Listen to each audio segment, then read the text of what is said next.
This is a Wisconsin Sports Zone update. Well, Zach Tom was back at practice for the Packers today. Starting right tackle was hurting coming out of the Cincinnati game and did not practice yesterday as he deals with oblique and back injuries. Also out there was Christian Watson. It's his second week of practice as he returns from a torn ACL. Packers coach Matt LaFleur was asked today if he could be activated in time for the Cardinals game on Sunday, and he said, we'll see. He looks great. It's just trying to build up to where we feel comfortable for him to go out there and perform, and also where he feels like he's got enough practice in as well. Again, it'll be the Packers and Cardinals on Sunday out in Arizona. Kick is at 3:25. Turning to the Badgers, they will host number 1 Ohio State on Saturday afternoon. They will do so with questions surrounding Coach Luke Fickell's job status. His teams have lost 8 straight Big Ten games, haven't beaten a Power 4 team in roughly a year, but Fickell downplayed the impact of the outside noise around his job security. I don't know that that's my position, right? I mean, first and foremost, I got to make sure that the locker room is the most important thing. Right, I'm not going to change people's minds outside of it. Results obviously change people's minds. So to go out there and start some campaign of some sorts, like the truth of the matter is, you know, we got to go game by game. Kick on Saturday is at 2:30. Rural Mutual Insurance, keeping Wisconsin strong. When a company only does business in Wisconsin, that's Wisconsin Strong. Rural Mutual provides all lines of insurance, including commercial, farm, home, and auto. And your premiums stay right here to keep Wisconsin strong. Local agents, local underwriters, local claims adjusters. Rural Mutual Insurance, keeping Wisconsin strong. Well, the Brewers and Dodgers going to meet in Game 3 of the NLCS tonight at Dodger Stadium. L.A. leads the series 2-0. Milwaukee will send Aaron Ashby as their opener tonight. Tyler Glasnow goes for L.A. First pitch at 5:08. With this Wisconsin Sports Zone Network update, I'm Zach Heil, Print. Not the best, you know. I started out good and then kind of just hit a little bit of a rough patch here the last few games. An unfortunate time for that to happen, but, you know, I've got to be better. I got to figure it out, and it's just how it goes, you know. You guys might have us counted out. 90% of the teams that have been in this situation don't win. This team has been counted out a lot this year. There's some fight left in them, and 10 times this year we've won 4 in a row. That's also a possibility. This is where Wisconsin gathers to talk sports. Packers, Brewers, Badgers, Bucks. The Wisco Sports Show is on the air. Now, here's your host, Grant Bills. Mixing. That's the word I wanted to use. Mixing in some different comments from Christian Yelich and Pat Murphy. Those two kind of the main voices that I go to listen to after games. So that's what made it into the intro. Christian Yelich talking about his struggles and Pat Murphy kind of outlining the stakes and talking about how, being down 0-2, not great. I think it's like 88, 89% of teams in history have not come back to win the series. When down 0-2, whatever the number is, it's unlikely. Pat Murphy talking about that. And talking about what kind of team they've been all year, which, you know, we know they've had bad stretches and bounced back. They've had bad games and bounced back. And as Murphy said at the end there, if you couldn't make it out through your speaker, or maybe it was a little muffled or whatever, saying we've won 4 in a row a good amount of times this year. It's happened. So that's on the table. Pat Murphy, kind of the same in victory and defeat, which is a concept actually that I want to get to here in about 15 minutes. This is the Wisco Sports Show. My name is Grant Bills. I am happy you are here. I love Thursday shows, mostly because we're a day closer to the weekend, but also because that means my show flows into Thorson and Heilprin at 6 o'clock, which I love. I love having a show after me to throw it to. I don't have anyone in front of me in the studio, right? That's one of my favorite things about being in here for Bill's show is I get to do 10 minutes with Ebo and then I get to join Bill. So anytime there's a show after this one, I just get excited. So we'll go right into Ebo and Zach. What an incredible night, by the way, to join them at Monks and Sun Prairie. If you listen and you're like, hey, one of these weeks I get out there for the show and I'll get some food and I'll get some drinks. If you were ever going to do it, tonight is the night for our WOZN listeners here in Madison. Sun Prairie, Monks, happy hour is unbelievable. And the Brewer game starts, at 5:10, something like that, just after 5 o'clock. Perfect night to go join them. So that's coming up in a little bit now, less than 2 hours. Between now and then, I want to spend the first hour on the Brewers. And then once the Brewer game actually starts, we'll follow along with the game and I'll give you some commentary. But then I also want to talk Packers. Micah Parsons speaking today, some really strong commentary. And he said more than once in the interview with reporters and little press scrum, I might get fined for this, but I got to say it. Mike Clemens even texted me this afternoon and said, I'm going to rush you this audio so you can use it on your show because it's gold. And when Mike Clemens says something is gold in all caps, that means I'm probably going to play it. And then Mike Clemens himself, it's Thursday, so he'll join us at 5:35.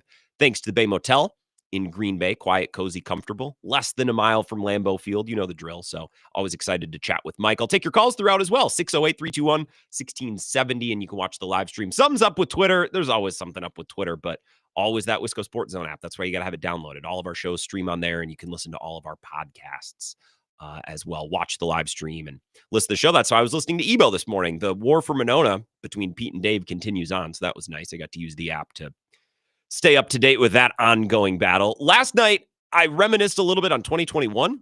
If you listen, maybe you remember this.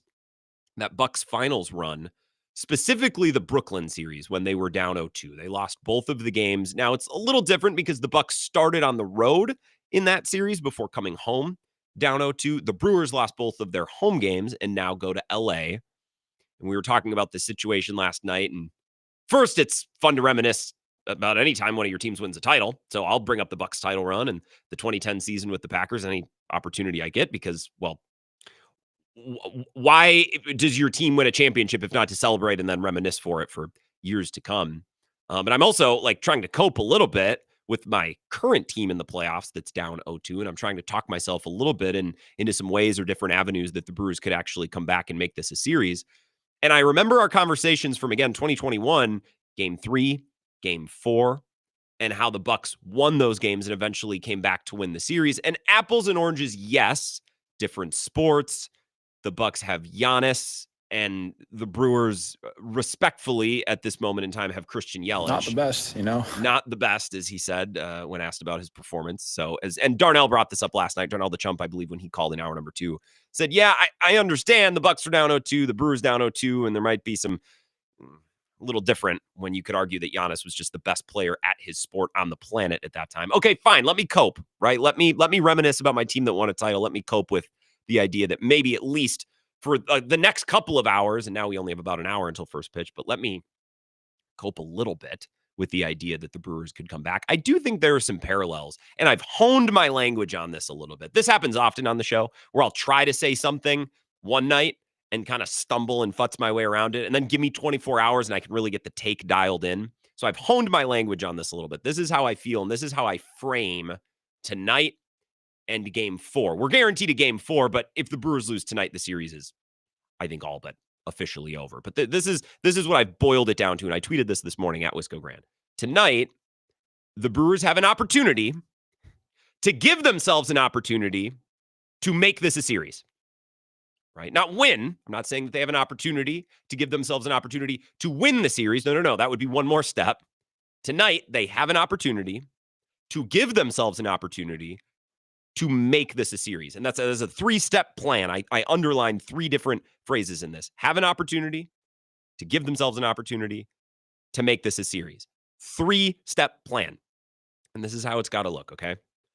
Have to win Game 3 by any means necessary. Tonight does not have to be a confidence-inducing win. We can walk away from tonight's game if the Brewers win saying, "Oh, that wasn't pretty. Still, they didn't play good." It doesn't matter. Tonight's game can look, they can win 1-0. They can win 10-9. They're opening with Aaron Ashby, and then it looks like Miz is going to be the head. Miz could throw 8 no-hit innings, or they could use every pitcher on the roster. I don't care. You just have to win tonight's game. Because if you win tonight's game, then Game 4 is a real game. Because if then they go on to win Game 4, then it's a series. It's a best 2 out of 3. The Brewers have the momentum, and they have 2 of the next 3 games at home. You see what I'm saying here? I'm realizing that I'm not exactly telling you earth-shattering information. I know you're not sitting in your car or listening wherever you're listening and pulling out a pen and paper like, hold on, I got to write this down. So all you're telling me is if they just win tonight and then they just win Game 4, I know. But it's the framework. I'm giving myself and ideally you a little bit of a framework on how we attack this as fans and how we consider tonight and then a potential Game 4 or Game 5. If you win tonight, that turns Game 4 into a real game. Because if the Brewers are now trailing 2-1 going into Game 4, if they win Game 4, it's basically a brand new series. Again, 3-step plan. They have an opportunity tonight to give themselves an opportunity in Game 4 to make this a series. This is my framework. So tonight, Brewers fans, I don't need to see a million runs. I would like to. They don't need to pitch amazing. They just, by hook or by crook, they can cheat and lie and steal. I don't care. You just have to win tonight because that makes game 4 a real game. And I'd like to have a real game in game 4. I don't want to watch my team down 0-3. I'm not all that excited about watching them down 0-2 tonight. I certainly don't want to watch them down 0-3 in game 4 on the road. If the Brewers win tonight, game 4 is a real game. Because then if they win game 4, it's a real series. And I'd actually feel pretty good about it, as good as I can feel about this team in the postseason. There's always a governor on how good I can feel about this team in the postseason. So that's a little bit of a framework. Honed my language just a little bit from where we were last night, just to have a little bit of a roadmap and a little bit of a guide on how we're supposed to consume and feel about tonight's game and whatever comes in the future. Let's switch to this. I saw a Pat Murphy thing earlier that made me laugh, and I want to talk about it for a couple of minutes. Our friend Onabam fan on Twitter actually retweeted this. Otherwise, I wouldn't have seen this. And it made me laugh. It's from a Twitter account, a Dodgers Twitter account called Ha-Sung Kim Muse. Ha-Sung Kim is a player. Maybe it's Hai-Sung Kim. I don't know. There's a Ha-Sung Kim who I believe was on the Rays this year. This is a different player. This guy is on the Dodgers. It's a Dodgers fan account. It doesn't really matter what the name is. I'm just being holistic here. Matt Moreno tweets, Brewers manager Pat Murphy, quote, Snell makes more money than our entire pitching staff, and it's for good reason. Now, this Dodgers Twitter account quote tweeted this, reposted this, and added this comment. Murphy was given a singular mission from ownership this postseason, and it's clearly not to win. It's just to message the public on a salary cap over and over. And I laughed at this tweet. I'm glad that Onabam fan retweeted it. I've seen lots of similar commentary from Dodgers fans and also Cubs fans, just baseball fans writ large, fans who maybe don't have even a stake in the series at all. I think Dodgers fans definitely do. Brewers fans do. And I think based on what I've seen on Twitter, Cubs fans really seem to be pulling hard for the Dodgers. I would like to move past the portion of the season where we care about what Brewers and Cubs fans are saying to each other. Winning the Cubs series was very nice. It was very fun. It was a huge deal. I hear some Brewers fans talk about it's like, well, at least you have that, or you'll have that over them for a full year. I don't care anymore. I'm an adult with health insurance. It's not the best, but it exists. Like you reach a point in life where certain things you just have to grow up a little bit. Brewers Cubs is a rivalry. Very glad they won. I'm not going to keep sparring online with Cubs fans, but I see Cubs fans tweeting about this, cheering for the Dodgers and kind of tearing down maybe certain things that Pat Murphy is saying. And, you know, we do the same thing to other teams too. So I'm not even saying that it's right or wrong. It's just the reality of sports and the way that we're very tribal and the way that we behave, you know, within these different contexts of different rivalries. But I've seen a lot of these tweets, you know, ripping Pat Murphy for, you know, this David and Goliath. And well, how can the Brewers beat David? They won more games than the Dodgers. They won the most games in baseball. They won 97. I think they won the most games in baseball, right? They set a franchise record. I don't think there was an AL team that won more. Whatever. They were the number 1 overall seed in the NL, which is all that matters for this series, really. And then Dave Roberts came back and said, I'm not falling for that routine. This Brewers team is really, really good, blah, blah, blah, blah, blah, blah, right? And then he had a comment, I don't know if it was before game 1 or before game 2, where he basically said something like, oh, you know, the Dodgers, these guys, they couldn't name 7 or 8 of our players. You know, we're a bunch of nobodies. He's had a lot of quotes like that throughout the last week, or, you know, throughout the I don't know, the postseason, really. And I'm sure there's plenty of others that I've missed or that don't come to mind right now.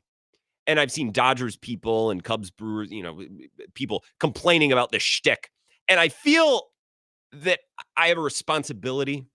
I don't have very many responsibilities. This job is not a very important job. I'm not a doctor here looking out for, you know, do no harm, blah, blah, blah. I'm a radio host. But I do feel like I have a responsibility to point out that while it may be a shtick, it's certainly not limited to this matchup with this market. Like, I can't tell you how many times over the course of this Brewers series, I came on this show and we talked over the phones and we reacted, and what a win for the Brewers. Let's hear what Pat Murphy had to say. And Pat Murphy said something like, well, you know, we're not very good and we don't have much talent, but we're making it work. Gosh dang it. It's like, all right, Pat, you know, don't be too complimentary of your own guys. Or like Durbin gets a massive RBI in the 8th inning and that's why they win. And he's asked about it after the game. So, well, you know, Caleb, he's out there. He's short. Not much pop there. Not a lot of talent. And he's limited at third, but it was a big hit. Happy for him. It's like, can you just, like, Pat Murphy is not one to heap praise on his own team. And that is not and has not been limited to this Dodgers series. Like, I genuinely don't think there's motive here for Murph. And we're going to talk about the ramifications of this series on the upcoming CBA in 2027 when a lot of people expect a lockout over things that ownership and the league is going to want to make a push for and the Players Association won't want. There are real ramifications rooted in salary and inequity between markets in the series. We haven't talked about it a lot because, well, I mean, the Brewers have 5 hits through 2 games. You want to make that about payroll? I guess you can. If the Brewers at any point in the series reach double-digit hits, then maybe we can chat about salary or playoff format. We'll talk about that in a bit because Jeff Passan had a good story about this, and there's some interesting nuggets. I think they're worth discussing. But I genuinely don't think that there's any motive here from Murphy to call awareness or to blow the whistle on payroll imbalance, rich versus poor, David versus Goliath. I seriously think this is just how he is. Like, this is just how he operates. He dumps on his own team and his own players. And he's been doing that all year long, whether they're playing the Pirates or whether they're playing the Reds or whether they're playing the Dodgers, who have, $750 million in payroll. Some of it's deferred, but massive payroll. I see all these people saying, oh, would Murph give it a rest? I'm telling you, folks, he's been doing this since April. This is not some motivated shtick targeted to show that the Dodgers have so much more money. Although when Dodgers fans get their back up about it, I think maybe that's a little telling. Like, oh, doth protest too much. Maybe even you realize that, the payroll differences might be playing a role. And again, I'm not going to cry about payroll, at least until the Brewers hit double-digit hits in the series. Maybe then we can walk down that path a little bit. But I do think people are looking at Murph's comments like, oh, yeah, he's, crying to try to get attention and he's making this big versus small. No, I'm telling you, folks, he's been doing this since April. He's been doing this since March. Like, he just kind of craps on his own players in an endearing way. I think sometimes he toes the line between endearing and like, geez, man, like, you can give Caleb Durbin or Joey Ortiz, you can give your guys a little credit, I felt a responsibility to point this out because I think a lot of people have it in their head that Murphy is, virtual signaling about this particular matchup. And I'm telling you, this has just kind of been his thing all year long. So is it a shtick? Maybe, but it's a full-time shtick. And to me, that excuses him from some of the accusations, that excuses him from some of the accusations that have been thrown his way over the last couple of breaks. If you have Brewers thoughts, we'll get to it in just a couple minutes here. 608-321-1670 on the other side. This is the Wisco Sports Show with Grant Bills on the Wisconsin Sports Zone Radio Network.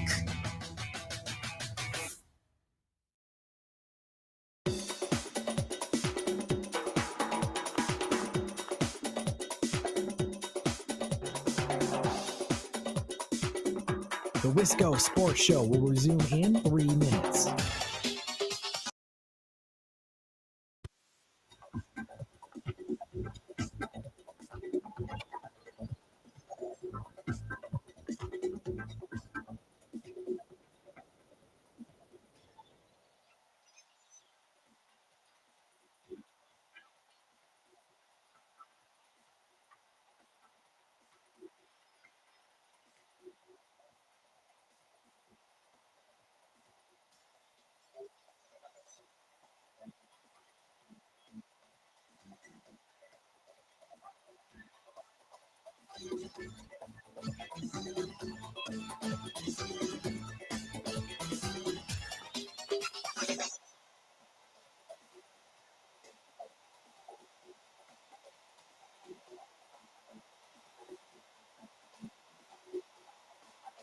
The Wisco Sports Show will resume in 2 minutes.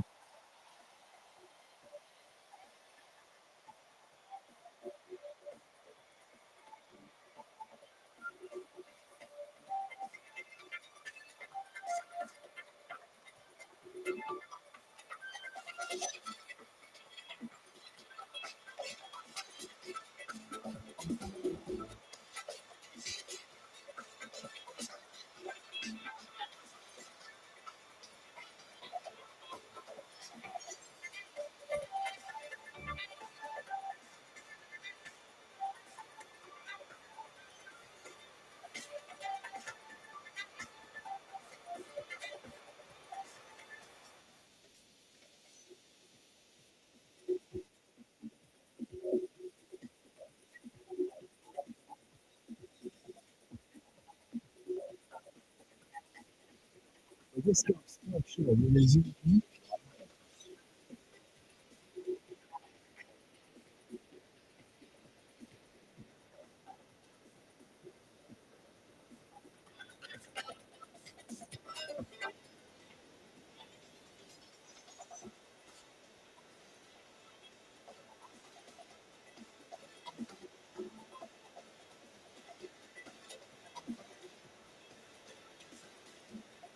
The Wisco Sports Show will resume in 30 seconds.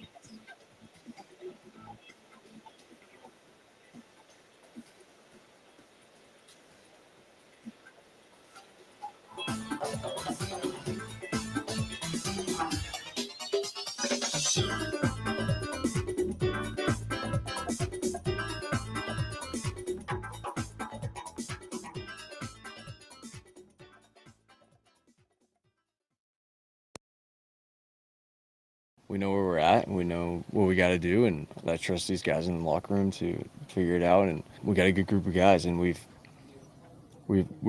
fought all year. So, yeah, I think heading to LA, I mean, we know what we got to do. That's Bryce Trang, and as I always point out, anytime I have a Bryce Trang soundbite that's longer than 8 seconds, pretty talkative. That's pretty deep from Bryce Trang. He just normally doesn't say a whole lot. So, for Bryce Trang, that's pretty profound. His comments going into LA down 0-2. And again, my opening statement, my refined take, my honed language off of what I stumbled around for 2 hours last night. Tonight, the Brewers have an opportunity to give themselves an opportunity to make this a series. Because if you win tonight, Game 4 is a real game. Because if you win tonight, Game 4, if you win in Game 4, then it's a series. And I know I'm not telling you anything you don't know. The Brewers need to win the next two. Duh. But that's kind of the framework. You win tonight to set yourself up for Game 4 to be a real game. Because if you win tonight and then win Game 4, it's a series. It's tied. You have all the momentum, and 2 of the next 3 are in Milwaukee. The problem with that is winning the next 2 games. It's a very large mountain. But if the Brewers come out and win tonight, like, again, Game 4 is a real game. I'd like a real game in Game 4. Your Brewers thoughts, 608-321-1670. Wisco Sports Show. Who's this? Party tonight at Grant's. What's going on, Dave from Monona? Slow cookers. I think I enjoy your quotes, Dave, that make me laugh. I think I did more harm than good playing some of them last night because you didn't. That riled up you and Pete, and then G-Dub this morning. I heard him we don't need this. I know, but guess what? Well, we don't need it, but you play it.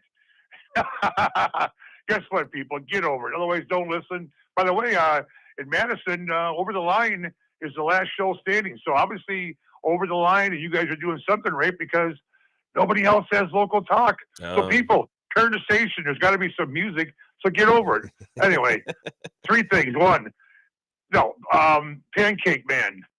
It's not. You didn't lose because of salary. You lost because of 1 player and 1 player only. Pickle Yelich is 0 for 75 in the playoffs, just like Tucker. We lost because Tucker went 0 for 75 in the playoffs. If Pickle Yelich gets 1 hit, it's 2-zip Brewers 1-1. It's not salary. It's 1 player only. Get him out of the lineup. This is not during the year where you got to baby him. Nobody cares. Otherwise, you'll show some balls there, Pat. I mean, take the pancakes out of your pants and tell Pickle Yelich, sit down and enjoy it. That's why they got beat, because you're your big superstar. Like it's Cubs. We lost because of Tucker. Number 2, salary. Last time I checked, what's the salary of Cincinnati and Cleveland and Milwaukee and Toronto and Seattle? Salary has nothing to do with it. I'll say the Dodgers. It has nothing to do with it. These teams make the playoffs. That's the team the Brewers are playing, though, Dave. Like outside of the Dodgers, I understand what you mean, and I don't know the payroll of those other teams. They're all $100 million cheaper. You got the Mets. Where'd the Mets go? Salary gone. San Diego gone. Atlanta's up there. They didn't even make it. Toronto's Atlanta, 5th. I mean, gone. Toronto's paying more than Philly. Toronto has a large payroll. To be fair. Okay, but I mean Seattle and Cincinnati, and it's a payroll. You've been the best team in baseball the last 4 years. I tell you, you're losing, Pancake Man, because your stubbornness to sit Pickle Yelich. If you sit him, the Brewers will win the series, but he won't do it. Just like our clown Prince of Chicago refuse to Tucker because they're so worried you're going to sign him for $40 million a year. Let's keep playing the guy. He's like ground ball, ground ball, ground ball. It's just, my God, people. And then I had to get $1 taken there. I heard today that Giannis wants to bring the ball up via guard. That single-handedly will be the worst mistake Milwaukee Bucks could ever make. He can't shoot free throws. He can't shoot threes. I don't want a guy bringing up the ball who can't make free throws and threes in a playoff time. Stop making babies and shoot free throws and shoot threes, but he can't. All right. And you can't have a guy 7 foot bringing the ball up if you can't do those 2 things. But anyway, Pancake Man, I just gave you the recipe for winning. sit pickle relish, send him back to Milwaukee. There's got to be some event he can go to, some garden party or lollipops and limousines. And now I made that simple for Pete from Monona. I hope I simplified that. Okay. All right. I'll let you go, Dave. I'm going to leave the Bucks thing. We can come back to that another time. That doesn't interest me today. You could bench Yelich and play Bowers. I don't know that there's another option where it's like, well, if you sit Yelich, you can get this guy into the lineup, or you can move this guy up in the lineup. Nobody's been hitting the ball. The Kyle Tucker comparison is an interesting one. I think the Cubs beat the Brewers if Kyle Tucker has at least a half decent series, because Seo was great, Bush was great, Nico Horner did Nico Horner things. Through this series so far, the Brewers don't have their version of those 2 or 3 guys. It's not like they're one big swing away. Contreras, their whole lineup has done nothing. They have 5 hits in 2 games. They have a Churio homer, and that's about it. So I would be harder on Yelich, or put it this way, I would be more willing to single-handedly blame Yelich if he was like the one top of the order at bat who wasn't doing anything, but that's not the case. So Yelich is obviously complicit, but to say that he's the only reason that they're down 0-2, and if he would be hitting, they'd be up 2-0. A little strong, but I like the strength of take, Dave. I appreciate the call. 608-321-1670. Wisco Sports Show. Who's this? Brantfield. Hey, Cone. I am in a dilemma. Okay. Do I go to the Dodger game in LA tomorrow, or do I save my money and go to the Packer-Cardinal game on Sunday? Or, third option, I make a hefty donation to the NRA in Pete Minona's name. So all options are good. You're going to wait to see how tonight's game goes, right? Like that, it's contingent on tonight's game on whether you'd go to game 4. 100%. Brewers need a win tonight for me to even consider. If they win tonight and you're feeling it, I don't know that Green Bay, Arizona on Sunday is going to be some unbelievable football game. I don't know. I could see that kind of being a slog the way that it was last week. The Brewers could also get rocked by Shohei in game 4. So I don't know. That's the risk of buying tickets. I'd rather go to a baseball game. I enjoy going to baseball games more. So I guess that would be my answer as long as the Brewers win tonight. Yeah, 12 hours of driving versus 1, though. So that's the thing. Yeah, you're in Phoenix, so that's something you have to weigh as well. I think the NRA donation sounded better and better. Pete Minona. Yeah, that's the one thing that damn it. That won't let you down. You don't have to drive anywhere for that. There's no risk of watching your team lose. Yeah, Pete from Minona's kind of been calling you out. He put you on blast on the morning show this morning. He did. I had to actually find Evo's morning show to tune in, and RJ said some harsh comments. Pete Minona. What did RJ say about me? He said you just let me go for 5 minutes and you cut off every other caller. What I think he was saying is that's what people say, is I let you and Eric on I-90 go. And I don't think he believes that. I think he's like sarcastically repeating what everybody else says. Although I will go ask him during the commercial break. Okay. Yeah, report back. I'm curious. I will. Thank you. I'm going to cut you off, Cone, to push back on those allegations that I let certain callers go. And others, I cut them off early. I think I give Pete plenty of runway. I enjoy Pete's calls. Not everybody does, but not everybody enjoys everybody. That's part of the game here. Let's take another call. Wisco Sports Show. Who's this? Hey, Grant. This is Ron from Madison. Hey, Ron. What's up? Getting ready for the Brewers game. Got my pizza in there. Going to make myself a drink. I like the Brewers tonight. They're going to win tonight. The last 2 times I had a drink and made a pizza, they've won. So, well, it's hard to argue with that. Is there a baseball reason that you're feeling good? Is there a player or like a reason that you think the offense is going to go? If we can get 3 or 4 runs, get something going on offense. Because I don't think they pitched great. The Dodgers 2 games in a row, but they got to break out of it tonight, and if they don't, then they don't win tonight. Most likely, they just might get swept tomorrow night. So what you're saying is there's no way the Dodgers pitch that well tonight. There's no way Glasnow does what Snell and Yamamoto did. Is that the logic? Yeah. It's dangerous logic. I I am leaning towards agreeing with you, but I didn't think Yamamoto would do that in game 2, and here we are. It's kind of like thinking, well, the Bucks opponent, they won't shoot that well in the next game, and then, they do. Yeah, I know my logic is a bit off, but I don't think so. All right, Ron. Yeah, if they can start hitting right away, get a lead tonight, then I like their chances. So I do as well, Ron, and I agree with your logic. Make a drink, make a pizza. Hopefully that does it. Yeah, early offense would be huge, especially with Mizorowski. Like, they're going to go Ashby Miz. I would assume. Maybe they wedge another reliever in there, but that's kind of what Murphy's comments and the things that I read this afternoon, that's what it kind of led me to believe. I would sure feel better with Miz out there with a 2-run lead because the Brewers put together a nice little rally early on. And I also think, like, you get into real dangerous territory in the 3rd or the 4th inning if Glasnow is cruising and Brewers hitters start to think, here we go again. I would like to avoid that. That's a dangerous dynamic, especially considering how the last 2 games went. 608-321-1670. Keep your Brewers calls coming. Wisco Sports Show. Who's this? Chad from Sun Trek. Hey, Chad. What's up? Hey, I'm a little bit up.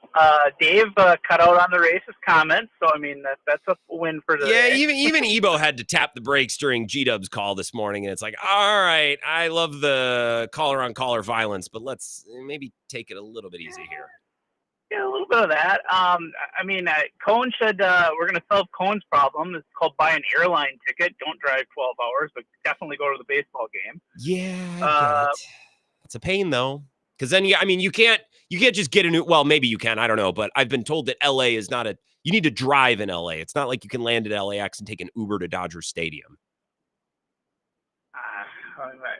I don't know the complete ins and outs of it, but I would naturally assume that you can get to a stadium quicker on a plane and in an Uber than 12 hours of driving. Well, yeah, okay. We don't need to argue about this. How do you feel about the game? How do I feel about the game? Yes. Same way a lot of people are feeling. I still don't think Yelich is right. I don't care what anybody tells me, and he tells me he's not right. Sit his butt. So you think he's hurt? He's not right. I talked to someone about this. Who did I just the other day? Where the hell was I, or who was I talking to?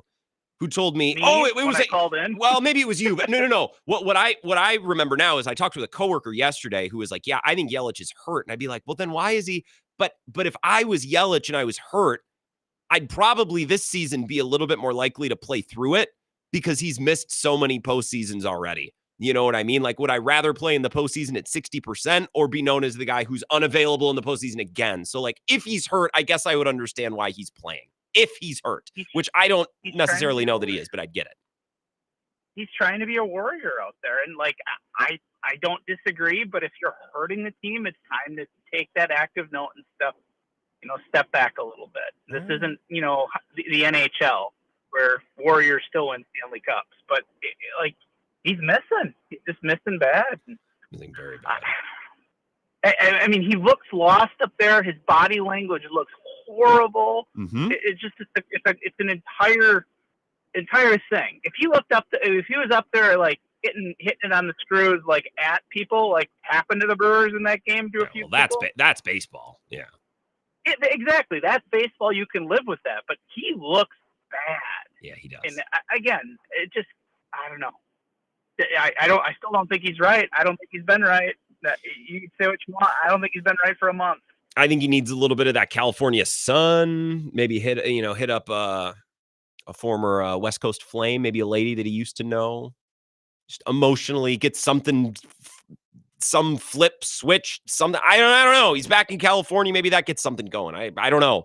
I would understand. Again, I don't think he's hurt. But there are some people who said, well, he's not right. Look at him. And Yelich would have more motivation right now than just about anybody to gut through it in a postseason, given that he's missed so many playoffs. Like, I would get that. But even if he is hurt, he's out there, man. So, like, we're not going to grade you on a curve. You're making the choice to play, and he's been awful. 608-321-1670. One more call, and then we're going to take a break, come back, and review a little Jeff Passan writing about the stakes of the series for Major League Baseball as a whole. Wisco Sports Show. Who's this? Hello? Hello? There's only one person on hold. So if you're like, is it me? It's you. Someone in the car, it sounds like. Who is this? So we'll just go to break now and come back, and I'll take some of your texts, more Brewers commentary. And like I said, Jeff Passan has a really good story about how this series is being viewed. David Goliath, a lot of money, a little money, and the stakes that could be riding on this series as it pertains to the future of baseball and the next collective bargaining agreement and a potential lockout in 2027. So we'll do that next. This is the Wisco Sports Show with Grant Bills on the Wisconsin Sports Zone Radio Network.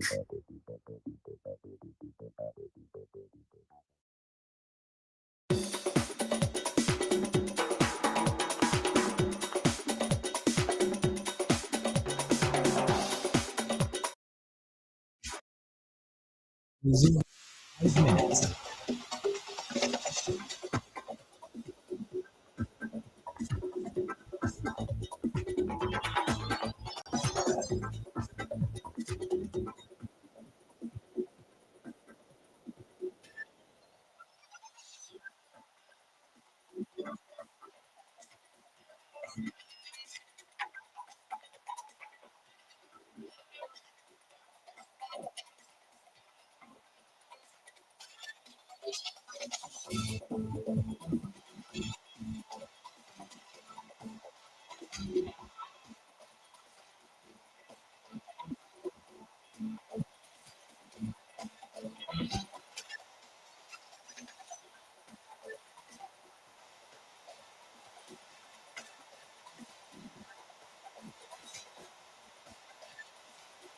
Wisco Sports Show with 4 minutes.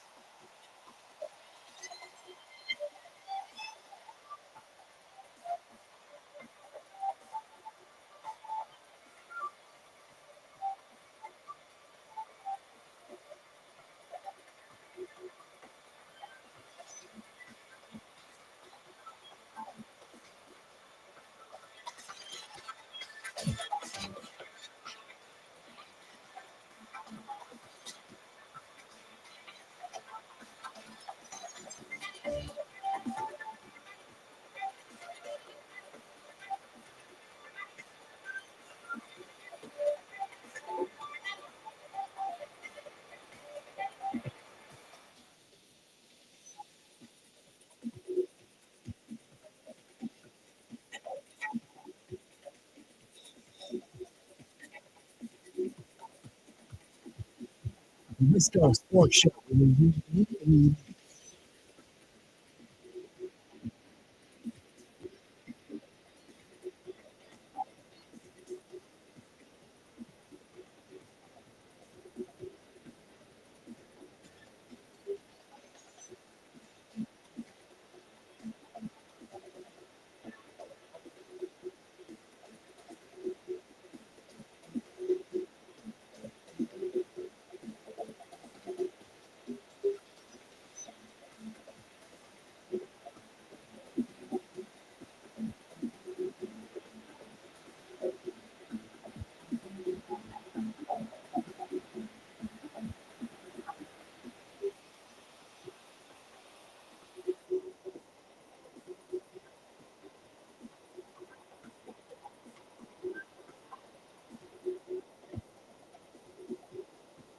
Wisco Sports Show with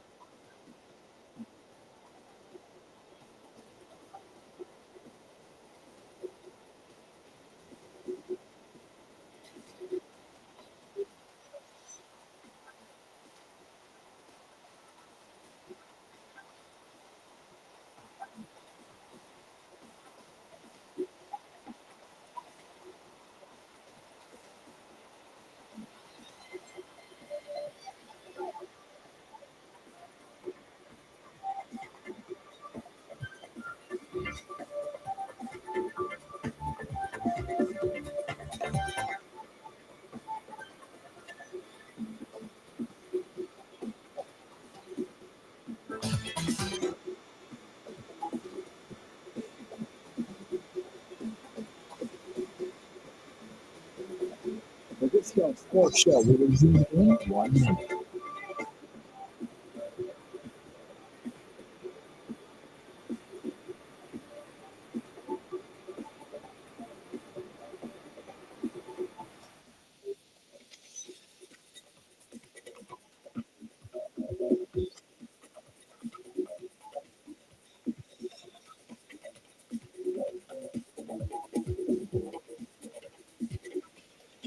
The Wisco Sports Show will resume in 30 seconds.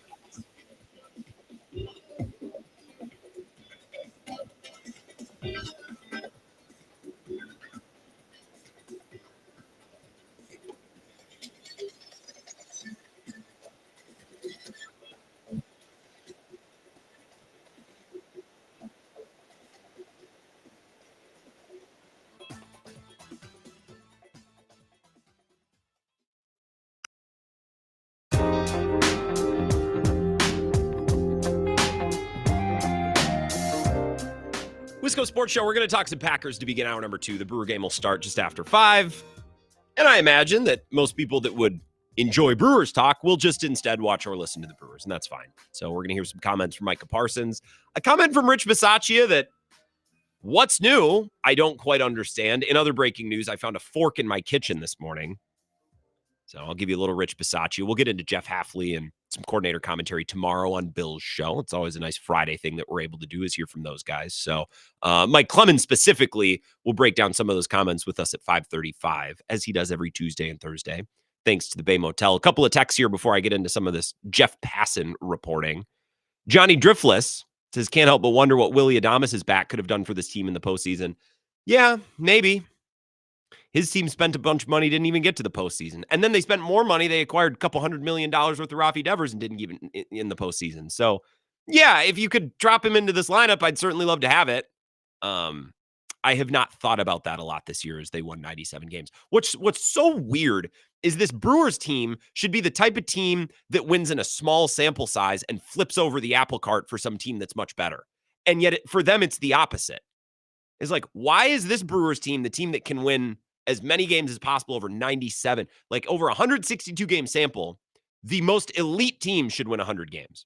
And then teams like the Brewers should trail a little behind, but then, you never know. That team could always win in a 7-game series. And with this team, it's the inverse. I don't get it. Alan O'Clair says, your program just got preempted for the Brewers broadcast up here on 105.1, but wanted to say that I really hope someone tonight puts it together and ignites the rest of the lineup. Who that's going to be, I have no idea, but it would sure be nice if it was Yelich. Yeah, I don't mean to pick on Yelich because Contreras has not been great in this series. No one's been great in this series. They have 5 hits through 2 games. So to just circle Yelich and say it's all his fault is unfair. But he's such an important piece of this team. And if you care about contracts, which I don't really, but if you do, you can say, well, he's making the money. I just think he's such an important part of the heart and soul of this team and of this club. His hits just carry a little bit more weight, a little extra juice. And I think those hits go a little bit farther to empower the rest of the lineup than maybe a hit from somebody else would. Maybe you don't agree with that. Maybe you think a hit's a hit and it doesn't matter where it comes from. I think his hits, his contributions maybe carry a little bit more weight. Coyote Mike says, Grant, I'm at DEFCON 4. Too late now to sit Yelich. Brewers have to play undaunted and fearless. That's the other thing. Like, I wouldn't sit Yelich. You need to go down with the ship hoping that the captain does something amazing. Because sitting Yelich and de-aging, like, you just need to, he's one of your best players. You need to just hope that he figures it out. And if he doesn't, well, I think you're porked either way. Maybe you disagree with that. That's fine. It's my show and I get to say what I want. Have you read any of this Jeff Passan story, ESPN earlier this week? For those of you who are like, it's about payroll, it's about payroll, it's about payroll.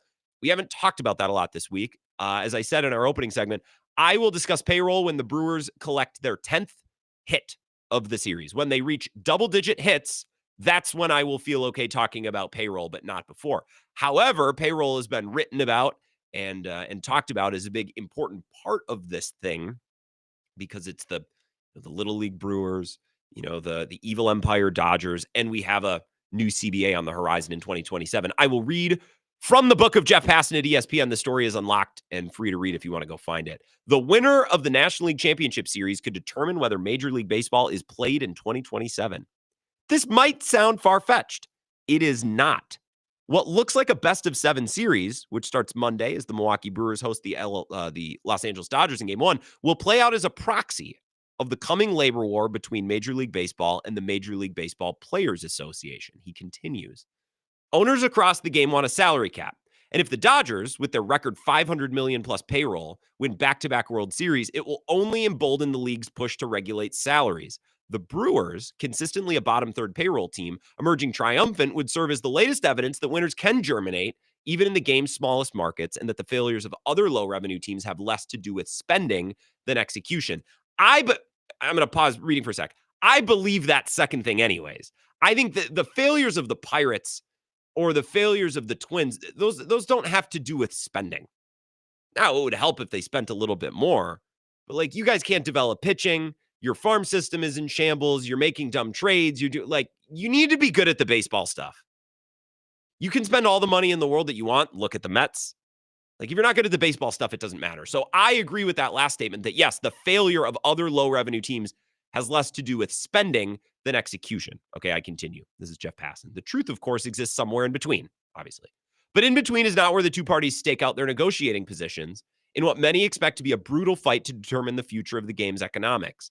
And that is why whoever comes out victorious likely will be used as a cudgel when formal negotiations begin next spring for the next version of the collective bargaining agreement that expires December 1st, 2026. If it's the Dodgers, MLB owners who are already vocal publicly and even more so privately, which I circled, I found that interesting, about LA spending as much as the bottom 6 teams in payroll combined this year, will likely cry foul even louder.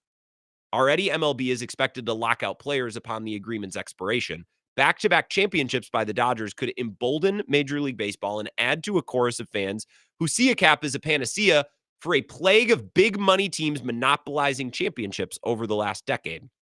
One more little bit here, one more excerpt, if you would humor me. Such a scenario would not scare the union off its half-century-old anti-cap stance. The Major League Baseball Players Association has no intention of negotiating if a cap remains on the table. And considering Major League Baseball was on the cusp of losing games in 2022 because of a negotiation that didn't include a cap, players already have spoken among themselves about how to weather missing time in 2027. That's an interesting anecdote. Jeff Passan basically saying, look, we almost missed games a couple of years ago, and they weren't even negotiating a cap. So strap in for this one. Certainly, the Brewers winning wouldn't ensure avoiding that. But if in any argument about the necessity of a cap, the union can counter that the juggernaut Dodgers lost to a team of self-proclaimed average Joes with the payroll a quarter of the size, it reinforces the point that team-building acumen can exist regardless of financial might. Look, I would like to say that you can win a ton of games and be a very successful baseball franchise while not spending $500 million or $300 million or whatever. And the $500 million figure for the Dodgers is a little misleading because so much of that money is deferred. So it's even more than that, which is just gross. It's just so out of my realm as a baseball fan. And how I approach the game, which is obviously the right way, and the big market teams are doing it incorrectly, right? It's not just about spending to win. Bill has talked about this week as well. You know, some of the highest paying teams in baseball this year, the Mets, number 2, didn't make the playoffs. The Braves, number 3. Now, part of that was due to injuries, but you would think if you're spending $215 million on a payroll, you'd be able to deal with a couple of injuries. The Braves were not, right? Boston's actually 7th, which is interesting. I'm just looking at payroll here. The Astros were 10th. They didn't make it. The Rangers, much of the same, at 11th. The San Francisco Giants at 12th. They signed Willy Adames to that massive contract and then went out and added salary when they acquired Rafi Devers. It's not just about spending the most money. Obviously, you got to be good at the baseball stuff. And the Brewers are really good at the baseball stuff. The problem, or the thing that makes the Dodgers so inevitable, is that they're good at the baseball stuff too. The Dodgers are the Brewers if you gave the Brewers $750 million to spend on players. The Dodgers, and it's so funny because, and Passan wrote about this too. It's actually like, well, the Dodgers have more homegrown talent than anybody. They don't just sign free agents. Yeah, okay, well, like Mookie Betts wasn't a free agent, but they acquired him knowing that they were one of the few teams that were able to pay him. So like, okay, Mookie Betts wasn't a free agent, but, and you can talk about Teoscar Hernandez or Max Muncy, and these are, you know, players, they brought them up. Yeah, but they can afford to keep those guys. It's not just about developing your own players. There's plenty of teams, the Rays, the Guardians, the Brewers all do that. It's about being able to keep them and keep multiple of them while still also having the flexibility to add other guys and to trade prospects away to get other guys who you bring in to pay a mountain of money, right?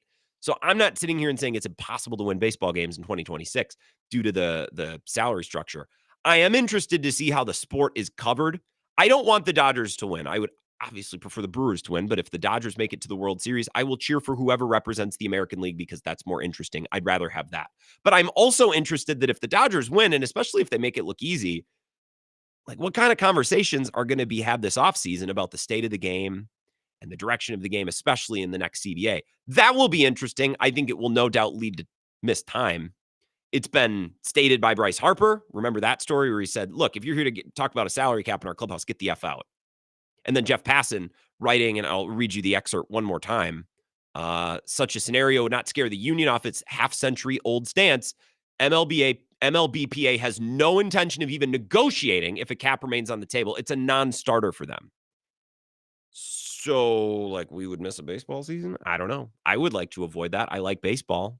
I like watching my team. Well, that's a lie. I most of the time don't like watching my team. I like having a team to watch. Those are two different things. I like having a team to talk about, even though I, for the most part, do not enjoy watching them. If you have thoughts on this, couple minutes to take your calls, and then at 5 o'clock, I want to switch over to the Packers. But the final segment of hour number 1 next. This is the Wisco Sports Show with Grant Bills on the Wisconsin Sports Zone Radio Network.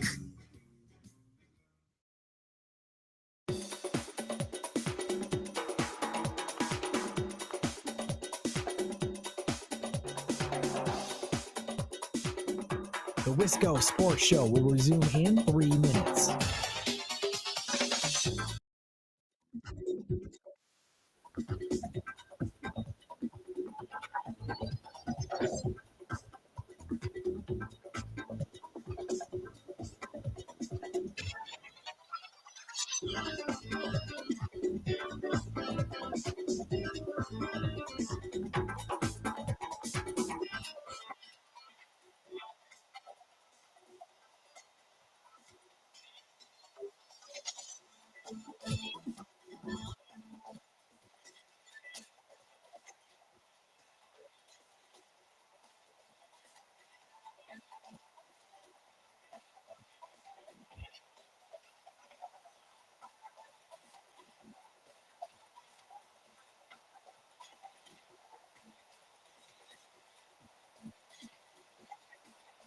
The Wisco Sports Show will resume in 2 minutes.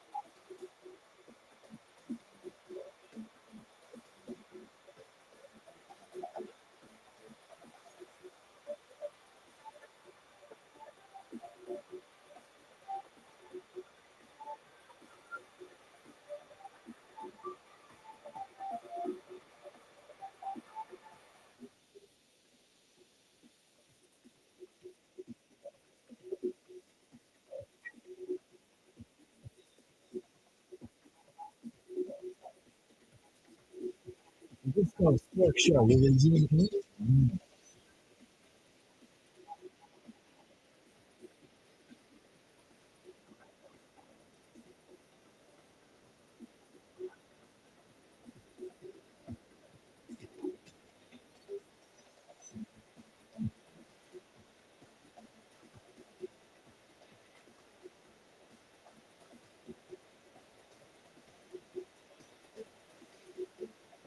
The Wisco Sports Show will resume in 30 seconds.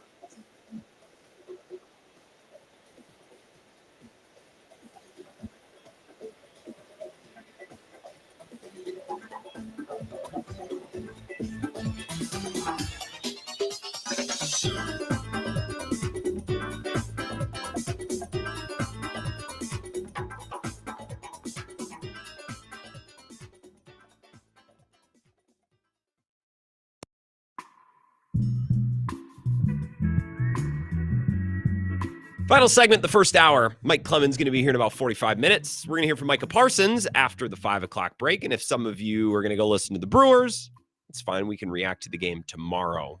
We're also going to have Ryan Wood back tomorrow at his regularly scheduled time. I will be in the studio. We will be chatting live for the first time in what feels like a couple of weeks because I had a wedding and then Ryan Wood had a wedding. And So we'll be back to normal tomorrow. Mike Renner set to join us tomorrow night as well. So we'll be real football heavy tomorrow, I promise. No matter what happens with the Brewers, we'll make sure to talk a good amount of Packers. We'll talk about the injury report today. There's a comment from Rich Bisacci that I just don't get.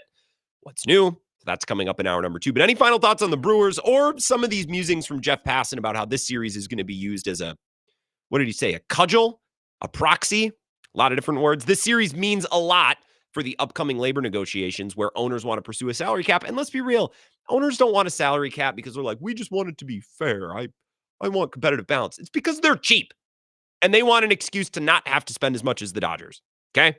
Now, to be fair, there's plenty of owners who can't spend that much. So it's not just a matter of, well, anybody could sign that player. Are you stupid? Are you dumb? Anybody could have signed Blake Snell. Are you an idiot or do you just not have any reality as a big market fan? I think it has to be the second thing because I refuse to believe there are that many stupid people out there. 608-321-1670. Wisco Sports Show. Who's this? Hey, Grant, Louie, how are you? I'm doing good. Are you whacking weeds, Louie? Well, no, I'm actually out for a walk and some little souped-up car actually just went by me. Oh, you're good. I can hear you. I'm just giving you guff, Louie. Well, I'm on my beach today, so I thought I might switch it up so you couldn't tell from some of my truck. So I like that. Hoping to switch it up. No, to your point, definitely the salary, differences between the Dodgers and Brewers is real. The Brewers certainly had no chance of ever signing Ohtani or Freeman or Betts or Yamamoto. But I think there's also it's also unfair to just go apples, to apples or number to number because Bryce Terang's salary this year is less than $1 million. William Contreras is $6 million. Now, if those guys are a couple of years down the road, but still producing at the exact same clip that they are, William Contreras would be a $20 to $25 million player. Bryce Terang would probably be a $15 to $20 million player. I think he's a little overrated myself, but he does play good defense and hits home runs, whether they're in spots that really matter most of the time or not. I guess that's a topic for another day. A pretty big one in Game 5. Give him credit for that. Exactly. But I think he had about 20 home runs this year. That's about the only big one I can remember. Yeah, 10 of them were in August. That's another thing. Like, I still don't know how he's going to profile and how much he's going to be worth because he's had really bad stretches, but then he's also had stretches where it's like, oh, okay, are you just like the best second baseman in baseball then? Right, exactly. So once he reaches free agency and produces the exact same amount, his salary is going to jump up, but the production is going to be the same. So I think when you say that the Brewers have a $115 million roster and the Dodgers have $400 or $500 million or whatever it is, that doesn't necessarily mean that the Brewers have 30% of the talent of the Dodgers. It's closer than that. No, I think that's a really good point. I think that's how the Brewers have to do business. Right. But I think if we're just comparing the quality of these two teams, you're absolutely right, Lou. We got about 60 seconds. Sorry to rush you, but we can take one more call here. Who's this? Phil in Lacrosse. Phil? Yeah. What's going on, Phil? Welcome. Sorry, I couldn't tell if you were Phil or Joe. Phil, yeah. I'm just hanging in my garage and the dang charter guy just banged on my door for some reason. Oh, well, isn't that the worst? Yeah, I was like, what the heck? But, hey, you think Jacobs going to pitch tonight? Jacobs? Like Mizorowski? Yeah. Yeah, he'll be second out after Ashby, probably to start the second inning, if not before. Oh, good. Yeah. Hey, that was a little crazy this morning on the show, but I love your show. I just wanted to call and say hi. No, well, thank you, Phil. I appreciate you listening in Lacrosse. I got to cut you loose here just because we got to get to Zach's update and break. Sorry to hear that the charter. Man, I saw your comment on the live stream. Good luck with that. If you didn't call the charter man. Sometimes it's difficult. It's like, hey, I need to come. Like, can you come plug in this router? Like, I could do it myself. Oh, no, you can't. We need to send someone. It's like, oh, okay. Well, it shouldn't take very long. When are you coming? Well, it'll be between the 16th and 27th of November from 8 to 5. Can you be home? Oh, sure. Sure. I'm not doing anything. It's fine. I'll be there, of course. Hour number 2 coming up next.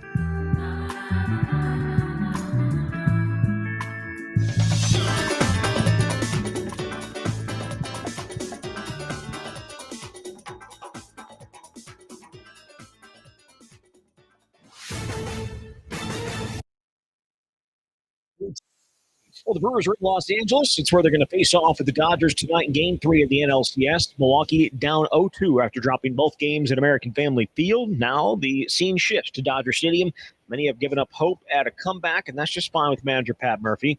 You guys might have us counted out, and I understand that. 90% of the teams that have been in this situation don't win the series. This team has been counted out a lot this year, and I think there's some fight left in them, and it'll be a little tougher path, right, doing it on the road. But we swept the Dodgers early in the year on the road, so at least there's some capability. I know the Dodgers weren't the same team then, but 10 times this year we've won 4 in a row, so that's also a possibility. Again, it'll be the Brewers and Dodgers tonight out in L.A. First pitch is set for 5:08. Turning to the Bucks, they're now less than a week out until they get their regular season going. That's going to happen next Wednesday at home against Washington. Milwaukee not among the favorites to win the Eastern Conference, sitting at 18-1, the 8th best odds. They are also 60-1 to win the NBA title. Meanwhile, the Wisconsin basketball team going to hold their red-white scrimmage coming up on Sunday. Badgers ranked number 24 in the preseason AP Top 25.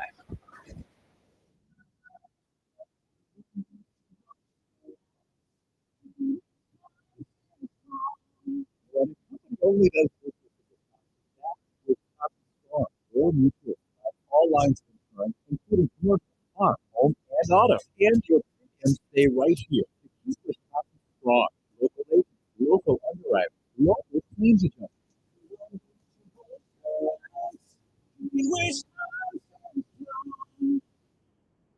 Packers coach Matt LaFleur says kicker Brandon McManus day-to-day with his quad injury. He did not kick last week because of that injury. Meanwhile, LaFleur says wide receiver Christian Watson continues to look great in practice. Asked whether he could be activated this week against the Cardinals, LaFleur said, we'll see. With this Wisconsin Sports Zone Network update, I'm Zach Heil, Print. Not the best, I started out good and then kind of just hit a little bit of a rough patch here the last few games. An unfortunate time for that to happen, but I've got to be better. I got to figure it out, and it's just how it goes. You guys might have us counted out. 90% of the teams that have been in this situation don't win. This team has been counted out a lot this year. There's some fight left in them, and 10 times this year we've won 4 in a row. That's also a possibility. This is where Wisconsin gathers to talk sports. Packers, Brewers, Badgers, Bucks. The Wisco Sports Show is on the air. Now, here's your host, Grant Bills. Hour number 2, going to get into some Packers talk. Mike Clemens in about a half hour. We're going to hear from Micah Parsons in the next segment. Just a couple random things, some injury updates, and a comment from Rich Bisaccia. Get this. All right, brace yourself for what I'm about to say. I don't understand it. Grass is green. Water is also wet. Fork found in kitchen, et cetera, et cetera, et cetera. There is one caller holding on from the end of last hour, so we're going to kind of shut down the Brewers talk because the game's going to start, and I'm not going to counter program, but you're grandfathered in. So let's take one call here before I give you some Packers coverage. 608-321-1670. Wisco Sports Show. Who's this? Well, I specifically waited for this hour to talk Packers. Well, perfect. Then we know programming. Then lead the way, Vagabond John. Nice to hear from you. Yeah, it's been a busy week. Haven't been able to call in. Sounds like it's been an eventful week on the general shows on this network. So I have to. I can't help but feel slightly responsible. I feel like I'm the one who sold the booze to the minors. Like I was playing the Dave from Monona montage. I think that I don't know that there may have been some sparks or some coals. I think I threw a bucket of gasoline on it last night. So I called in this morning and I assumed it was about a tweet, and it was not about the tweet at all. It's that was funny. Anyways, we can move on. Packers called in last week. Not a lot of confidence. Thought the Bengals offense was going to be able to handle the Packers defense, and to give a little bit of relief to myself, I thought we were going to Cincinnati. I don't know why I thought that, but for Joe Flacco to have to learn, and also then for it to be a travel week for them, tough for them. I mean, it's the NFL. It's tough for everybody. But for them to just forget how to play football in the first half, thank God, because I obviously was wrong with my overall prediction.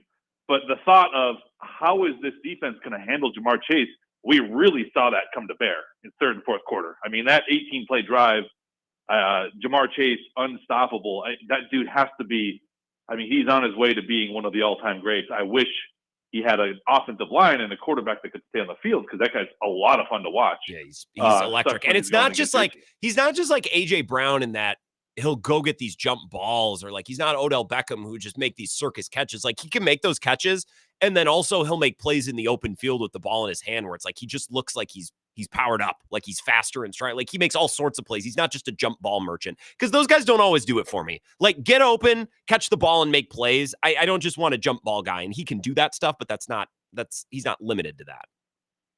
He's like, he has the downfield speed of DK. He's got the open field ability of JJ, and he has the jump ball ability of AJ. Wow. Right. So it's like, he can really tie it all together with all the, 2-syllable or 2 whatever consonant receivers out there. But regardless, I've seen quite a few posts and comments and articles following up about the Packers defense. I did a little poll this week trying to get everybody's pulse 1/3 of the way through the season. Are you confident in the Packers offense and defense? I did the same poll. Basically, do you think this unit can carry to a Super Bowl, can get to a Super Bowl with help, is good, but you have questions, or it's still too early? And the results were a little bit surprising. More confidence in the Packers offense in carrying this team to a Super Bowl, but overall, a little bit more confident in the defense. So a lot of people have questions about the Packers offense, but both units scored under 50% in can this team get to a Super Bowl just in general. Mm-hmm. So I don't know, man. I think Packer fans are a little bit more down than they should be. Not every team has a Jamar Chase, and I think looking ahead to these next 3 games, I think we're really going to learn a lot. Because Grant, you always say they don't, whatever tomato can analogy you want to use, but these next 3 games are absolutely gettable. And I'm looking forward to, in 3 weeks, talking about a team that has 1 loss and has a top 10 offense and a top 10 defense. I hope that's the story. It should be. You got a couple of sneaky teams, but I think this team can really go on cruise control for 3 weeks and come out ahead. So that's what we're looking forward to. So I'm with you, Vagabond John. That's a good call. I agree with you that I think people are a little too down on the Packers right now. And Vagabond, I'm glad we talked about this last week too, just kind of tying in a previous show to this one. I get real nervous. I bristle when people are like, man, if they don't blow this team out, something's wrong. It's like, well, hold on a minute. Like, this is the NFL. And I know that you don't want to hear it.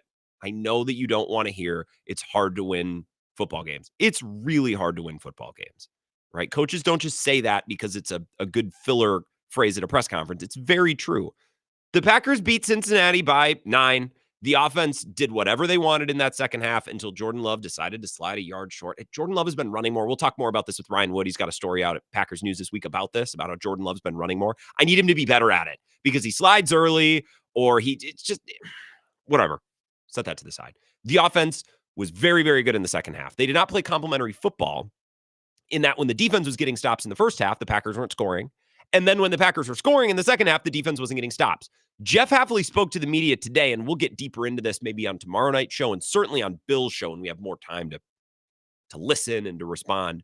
Jeff Hafley said, I get, and this is a direct quote. This is from a tweet from Ryan Wood. I get they're catching a lot of short passes. I get that. But if you don't catch explosive passes, you can't win football games, and they're not doing that against us right now. The Bengals offense in the second half versus the Packers. Let's talk about that because that's what everyone is concerned about, and with good reason. They couldn't get off the field against Joe Flacco, who just got there that week. So I'm not telling you it's no big deal. It's not a big deal. The Packers gave up 18 points, I think, in the second half after pitching a shutout in the first half. Yeah, they gave up 18 points. I think that if you're not going to like this. I think if you play that game 10 times, that's about the worst result you're going to get for the Packers. I don't think there's, well, if only this had gone differently, the Packers lose. I think we got basically the worst outcome possible if you were to play that game 100 times. I think if you were to play that game 100 times, there would be instances where the Packers are getting turnovers. You can't go on, what was it, an 18-play drive? I think Jeff Hafley, if you gave him a shot of truth serum, would say, all right, let's see one other team do that this year against this defense. We're going to get an interception. We're going to force a fumble. We're going to get a big sack. And I agree with him in that, in the logic of force a team to go paper cut multiple times over the course of a game. And for the most part, teams aren't going to be able to do it. I agree with that. I think it looked bad on Sunday because credit to Joe Flacco, and I think this is why they acquired him, even though it's like, what, Joe Flacco? Jake Browning can throw jump balls to T. Higgins and Jamar Chase. He also throws jump balls to the other team, which Joe Flacco has shown this year that he doesn't do. in multiple games now against the Packers. He just doesn't put the ball in harm's way. And it worked okay with the Browns in Cleveland because the Browns defensive line was having their way with the Packers offensive line, and Jordan Love and the Packers offense couldn't get anything going. And Joe Flacco over the course of a game is like, well, as long as I don't turn it over, we might have a shot. And then they did, right? I'm interested to see now against Arizona, can you force some turnovers? It looks like it's going to be a backup. It looks like it's going to be Jacoby Brissett. If their defensive approach is similar to what it's been, and I think it probably will be, based on Jeff Hafley, again, the quote, I get they're catching a lot of short passes, but if you don't catch explosive passes, you can't win football games, and they're not doing that against us right now. And I translate those words from Jeff Hafley as, yeah, guys, I know it's frustrating, but this is how you win in the NFL. And so I read that as, this is how we're going to play. And they need to tweak and make improvements off of the way they're going to play. But I don't think they're going to massively overhaul what they've been doing on defense. At some point, I think the worm has to start to turn on turnovers. They have too many disruptive players, not just good players, but Xavier McKinney forces turnovers. Evan Williams, as we've seen this year and in his rookie year too, forces turnovers. Edgerrin Cooper, Quay Walker, guys, Quay Walker can at least drop an interception. He's, maybe not super capable of catching them all the time. And then this pass rush between Gary and Parsons, like at some point, I think there will be turnovers. And I think that's probably the logic of Jeff Hafley and Matt LaFleur. It's like, we're in a little bit of a stretch here where we're doing all the right things. We're playing defense the way we want to play. We're happy with our process, and the turnovers just haven't come yet. Right. So, and I think we talked about this yesterday, but I brought this up with Bill as well, and I'll dig the audio back up. But for all of us that wanted to see an adjustment or a counter after that Dallas game, because Dallas and Dak Prescott did a really good job of, we're going to throw short, we're going to pick up, we're going to get the ball out quickly. And I thought over the bye, Jeff Hafley would have more of a counter for that. And it seemed like they really didn't. But then you listen to Matt LaFleur talk here, and it seems like their counter was mix in some man. And then they did that, and Jamar Chase did Jamar Chase things. It's like, oh, okay, so that makes sense. Here's Matt LaFleur. I played this a couple of days ago, but we can dip back into this. I don't know. One of our coaches said that his average release time was 2 point whatever seconds. So he was getting the ball up pretty well, or pretty quickly. And I think what they did a nice job of is because we played a decent amount of man coverage, and I mean, there were a couple of those plays that he threw up to Chase that, I mean, we're in position to make a play, and that's just a great player they have. And that's the danger when you're going against a veteran quarterback. He knows exactly where to go with the ball based on what he's seen.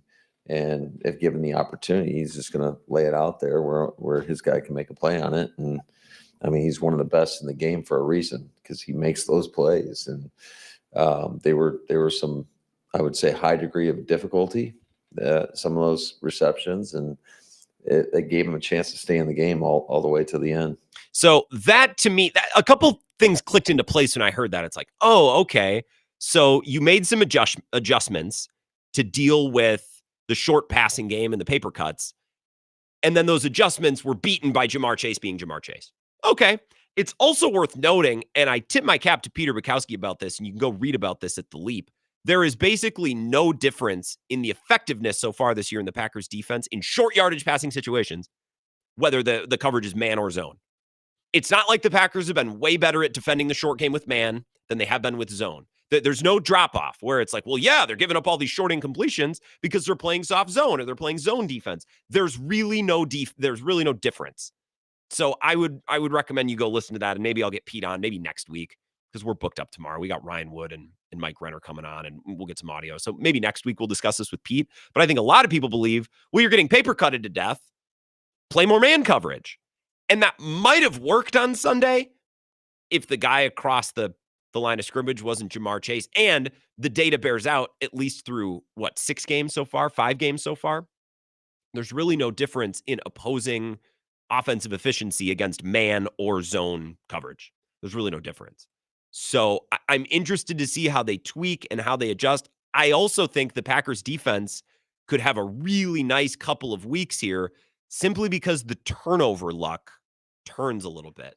I think they're due for some turnovers. They've forced a lot of 3-and-outs. They've gotten a lot of stops.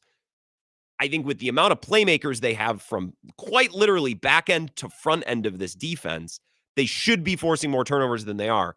And I don't think it's a failure of process or a failure of play calling. I just think sometimes that's football, right? As William Contreras says, the ball is round. Caleb Durbin's at the plate with runners on first and second. Christian Yelich got a hit. It was a infield hit, a slow roller between the third base line and the pitching mound, which I will take. At least he went to the opposite field instead of smoking it to the second baseman. How do you like that? Yeah, Bobby and Menominee text in, OMG, Yelich got a swinging bunt for a hit. He's back. Is Christian Yelich back? 608-321-1670. Durbin put a nice little at bat together, but for not.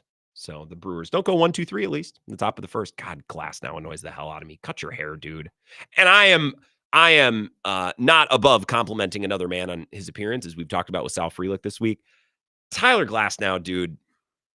Get bent. I'm gonna break a little early here, so we have some time to listen to Micah Parsons when we come back, because Mike said this stuff is gold. So we're gonna tap into that, react to some of his comments. It's been a big storyline how much Micah Parsons has been held and how it's gone uncalled. I have thoughts on that, and I will give you comments from Matt LaFleur and Jeff Hafley on that topic today before we hear from Micah Parsons next. This is the Wisco Sports Show with Grant Bills on the Wisconsin Sports Zone Radio Network.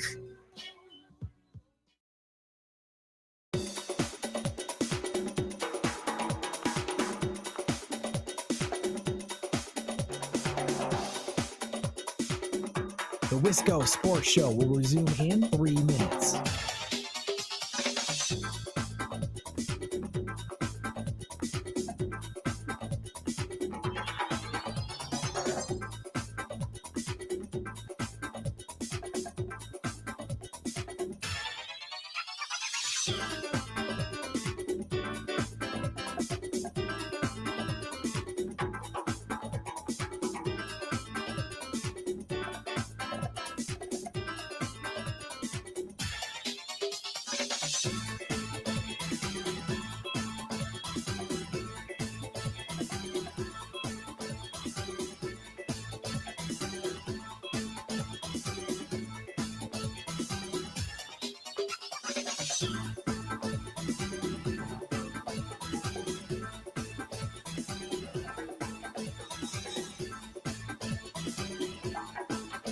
The Wisco Sports Show will resume in 2 minutes.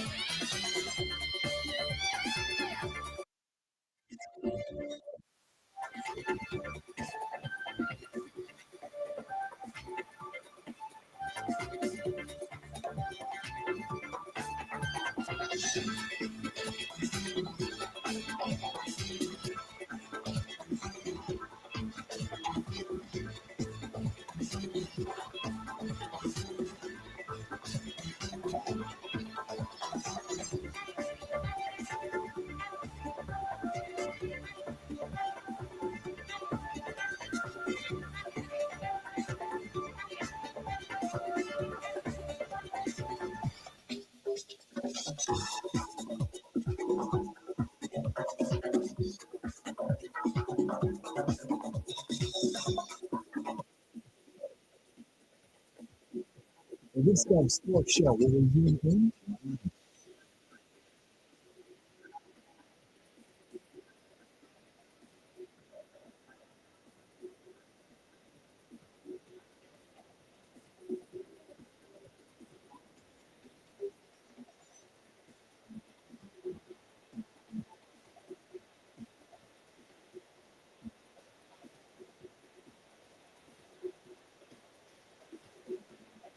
The Wisco Sports Show will resume in 30 seconds.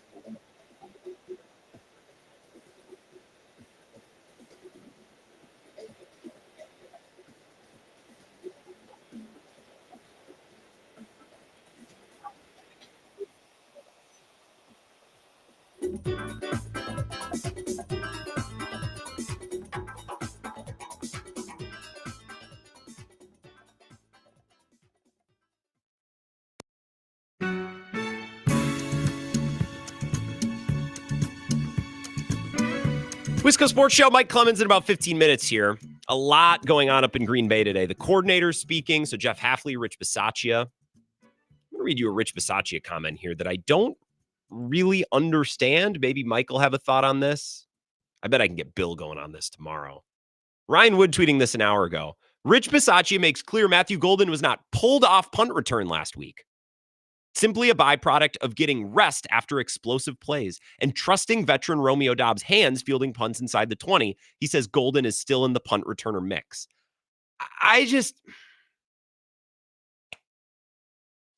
Is he your punt returner or not, man? It seems like this is what drives me nuts. This is the Amari Rodgers thing all over again. It's like, no, he's our punt returner. We feel good about it, even though he's never returned punts at any level. And then they put him out there, and he does something that they don't like, or he's clearly not confident, so then they replace him. And then you rinse and repeat for the entire season while special teams actively hurts your team, and the guy never gets any better. He got pulled off punt return because he made an explosive play. Well, Romeo Dobbs is their number one wide receiver. What do you mean? Romeo Dobbs is out there working harder, running more routes, doing more than Matthew Golden is. Also, Matthew Golden caught a deep ball. Okay. So, I don't know. I don't get it. I've never gotten it. I never got Amari Rodgers. I don't get this. So take that, set it to the side. If Mike Clemens wants to deal with that, we can discuss that. Otherwise, we'll get to that on Bill's show tomorrow because I just don't get it. Micah Parsons today, speaking with the media, and he had some things to say about being held and how he's been officiated and how the rules favor the offense. Again, fork found in kitchen. This is nothing new. I've struggled with this a little bit with all the clips of Micah Parsons being held and, arms up around his neck because Brewers fans, you know something? That's what happens with really good pass rushers is they're held on maybe not every play, but most plays. And Rashawn Gary does not qualify. So if you were to talk to Browns fans about Myles Garrett or Steelers fans about TJ Watt or Nick Bosa when he's healthy, you could talk to Niners fans and they tell you, yeah, he's held on almost every play. Just like Shaq is fouled on almost every play or Giannis is fouled on most plays. You just can't, you can't call every single one of those things or you couldn't play football. So that's a reality of having an elite pass rusher with the Packers have not had. And now they have one and we're like, he's getting held. Yeah. Mm-hmm. Yes. Now, I think there's a little bit of a correction that's due. And Matt LaFleur even said it this week at his presser. He's like, yeah, we're going to talk to the officials before the game starts because this is getting ridiculous. So it's a little like, basketball, like Coach K, like, hey, can you give us some calls in the second half? And they're like, yes, sir. And then, they win a national championship. But this happens in coaching a lot. You work the refs and you remind them, you send tape or that's part of the game. So I would be surprised if there aren't a couple early holding penalties in this Arizona game that Micah Parsons draws because that's kind of how sports work. But here's a little bit from Micah Parsons. We're not going to listen to the whole thing, but I want to listen to a little bit of this. Mike Clemens sent it fast. He rushed it to me with a couple of bleeps because he's like, it's really, really good. So we can react to this with Mike in about 10 minutes when he joins us. But let's dip into a little bit of this and listen to Micah Parsons. Micah, what's the biggest key to finally getting a road win? Just playing the complete 4 quarters. We played great first halves in both those road games, but that third and fourth quarter, we got to play a lot better football. Excellent. So I'll jump in there. Complementary football, we talk about that a lot. Both sides of the ball working in tandem. That Bengals game is a pretty glaring example of the first half, the defense playing great and the offense doing nothing. And then the second half, the offense gets it going and the defense can't get a stop to save their life. So when you talk about playing a complete game, that Bengals game is a brilliant example. You're saying that it's player-led to bring the energy. How do you do that? How do you make sure you guys have the juice? Yeah, it starts with us. It starts with the best players. I think we all said it today. I challenged, just our front, just like, this is what we've been bad at. Let's just be great at it today. And that way we could play great at it on Sunday. So I'm actually really looking forward to Sunday because we all said that might have been our best practice on a third down and 2-minute emphasis that we had all year. So, if that situation comes up, I know we'll be prepared. Is it usually a carryover when you have a great practice, you have a great game, or do you feel like that's not necessarily the case? I think so. I believe so. I think how you prepare is how you're going to play. It takes away thoughts, limitations. It takes away hesitancy, and those split seconds, those small details of like, I know this is coming, that anticipation makes you play faster. The last couple of weeks, the second half, is that more adjustments the other team's making at halftime or just you guys not doing what you can do? I think it's us not doing what we can do. we're just not playing great in that area, which I emphasized on, and I'm excited to try to go improve down the road. So I want to see the drive summary here. When Micah Parsons says, well, that's just not, we're not doing our job. They had a 17-play touchdown drive. And I don't think I can do it on air because it would be choppy, but I would be interested to see how many of those series went to third down. They had drives of 17 plays, 9 plays, 10 plays, and then the missed field goal towards the end of the game was 6 plays. They're doing like 80% of the job, right? Or maybe even 90% of the job. You're getting into third and obvious passing situations with that pass rush. You should be able to get off the field. And you almost have to tip your cap a little bit to Joe Flacco and Jamar Chase for making a couple plays when they absolutely needed it. Again, I think for the most part, the defense did 80% of the job. The problem is for the defense to get off the field, everybody needs to be 100% perfect. Otherwise, somebody springs open, somebody runs for the first down, and that's the nature of the defense. It's a weakling system. Was saying that some of the missed holding calls against you are egregious, and he's going to talk to the refs. You're no stranger to that happening. Here we go. How frustrating is it still at this point in your career? It's just one of them things. It is what it is. 5 years of not getting a call, you'll eventually stop worrying about it, But, I think I just got to keep going. That's the hunt. Yeah. That's part of the challenges. You just got to keep going. And that's bothersome. That worries them. They know that. That's the part of being one of the best. That comes with Agreed. some territory where parts that you hate and the parts that the league lets go. They know, you could tell how they call the games. They don't call offsides for offense, but they'll call it on defense. They won't call offensive pass interference, but they'll call defensive pass interference immediately. We know what they're trying to do. They want to load the points up so fans can be happy, and they'll call defensive holding, but they won't call offensive holding. Let's just wake up. It's just one of those things that we know what the higher ups is trying to do. The ref would say, I know that's a hold, but what? You're not going to call it? Come on. It's just one of those things that, I'm over it, and I'm going to just have to keep going, push through it. Interesting. Okay. I wanted to hear it. And I'm glad that he said that, by the way. He's that's part of it. When you're that great, Shaq got fouled on almost every play.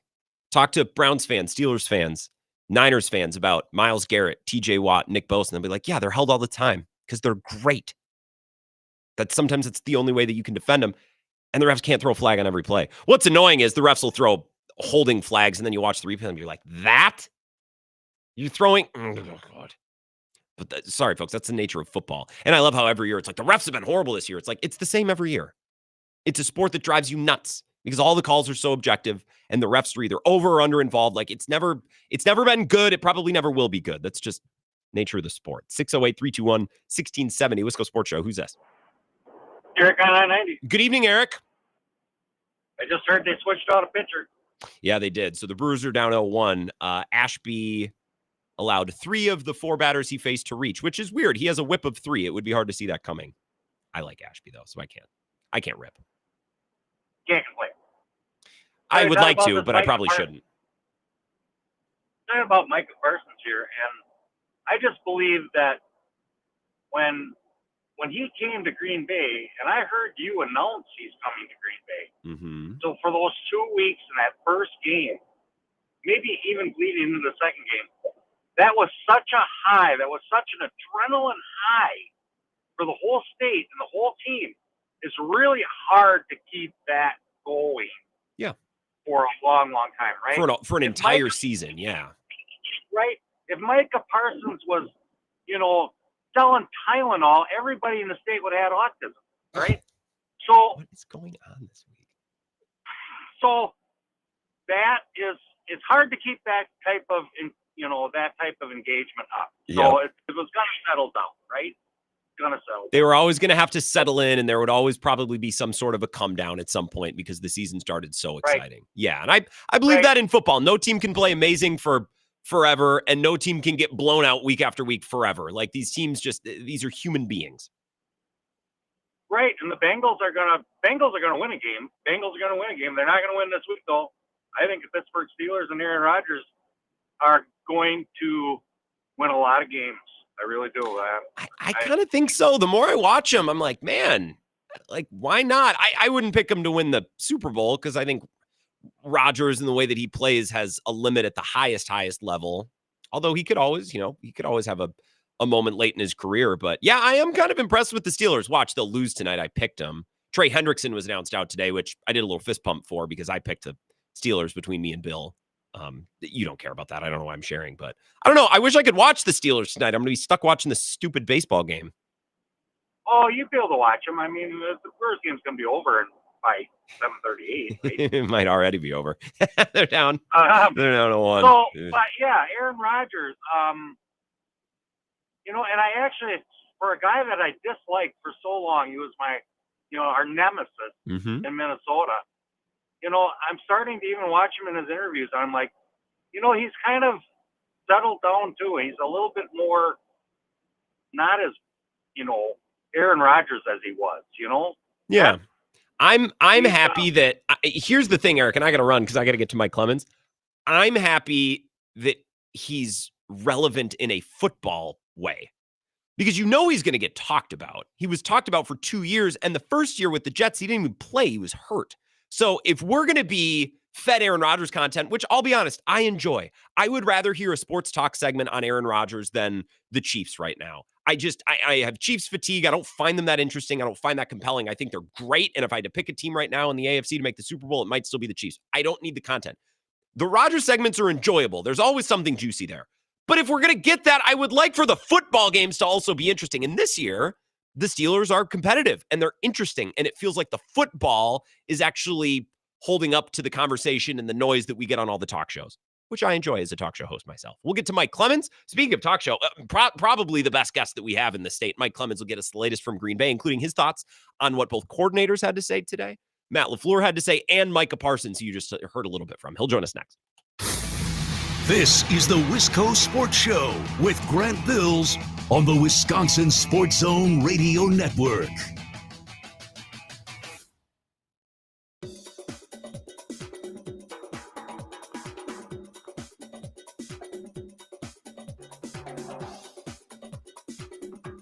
The Wisco Sports Show will resume in 5 minutes.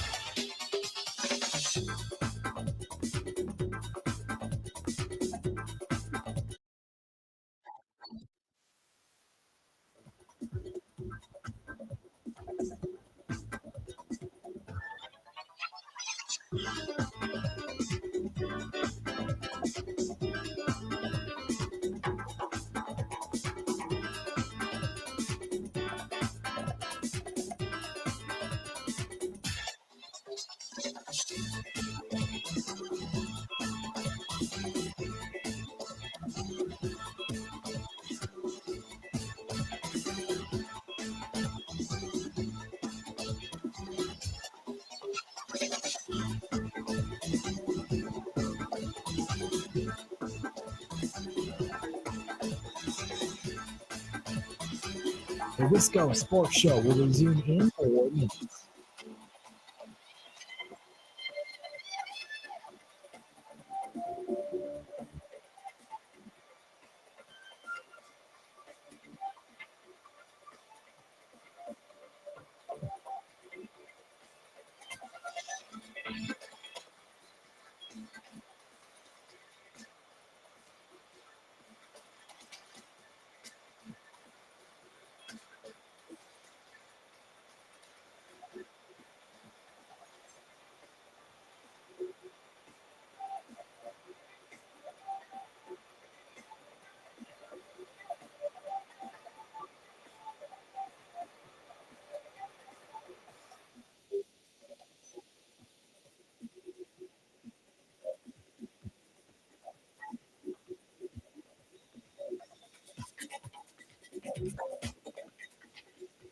Wisco Sports Show will resume in 3 minutes.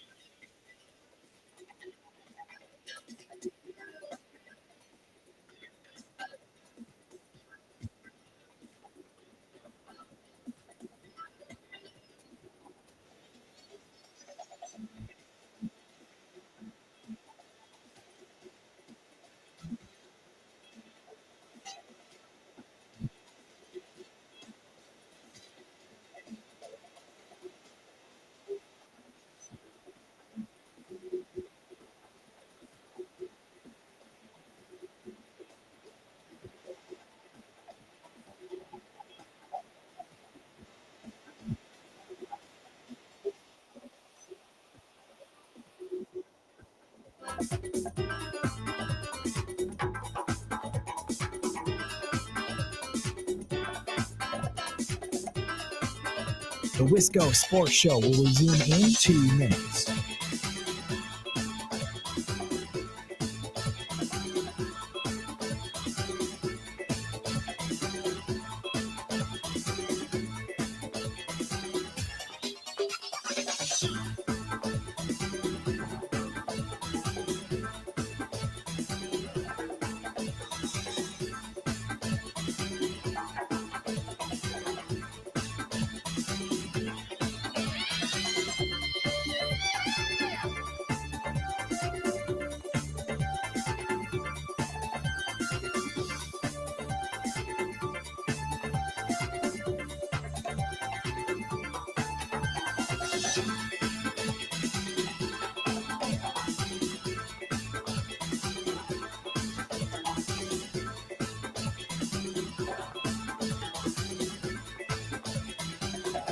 The Wisco Sports Show will resume in 1 minute.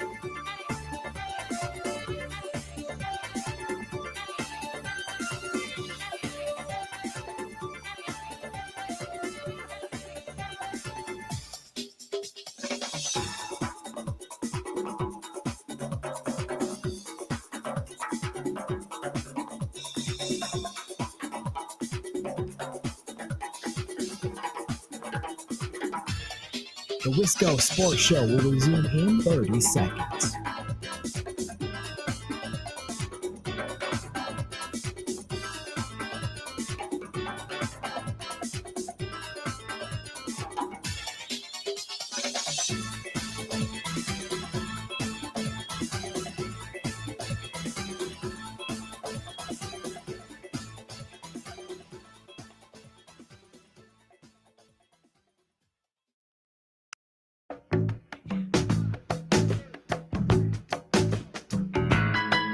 Wisco Sports Show, welcome back. We're lucky enough to be joined by Mike Clemens, who makes a stop every Tuesday and Thursday throughout football season. We appreciate his hard work, and we appreciate the Bay Motel in Green Bay for sponsoring his appearances. Quiet, cozy, comfortable, less than a mile from Lambeau Field. That's where Mike lays his weary, overworked reporter head throughout the season. And the Bay Family Restaurant, delicious home-style cooking 7 days a week as well. So, Mike, you were at the Micah Parsons scrum earlier today. He didn't hold back, including talking about some holding calls that he feels like maybe he should get in the way that the game is officiated. That was interesting. We listened to that last segment. Yeah, we got in a roll into it. We just talked a little bit about coming out of the Bengals game and the defense. They tend to have let some points come in the fourth quarter. Like I think there's been like 6 in 5 games.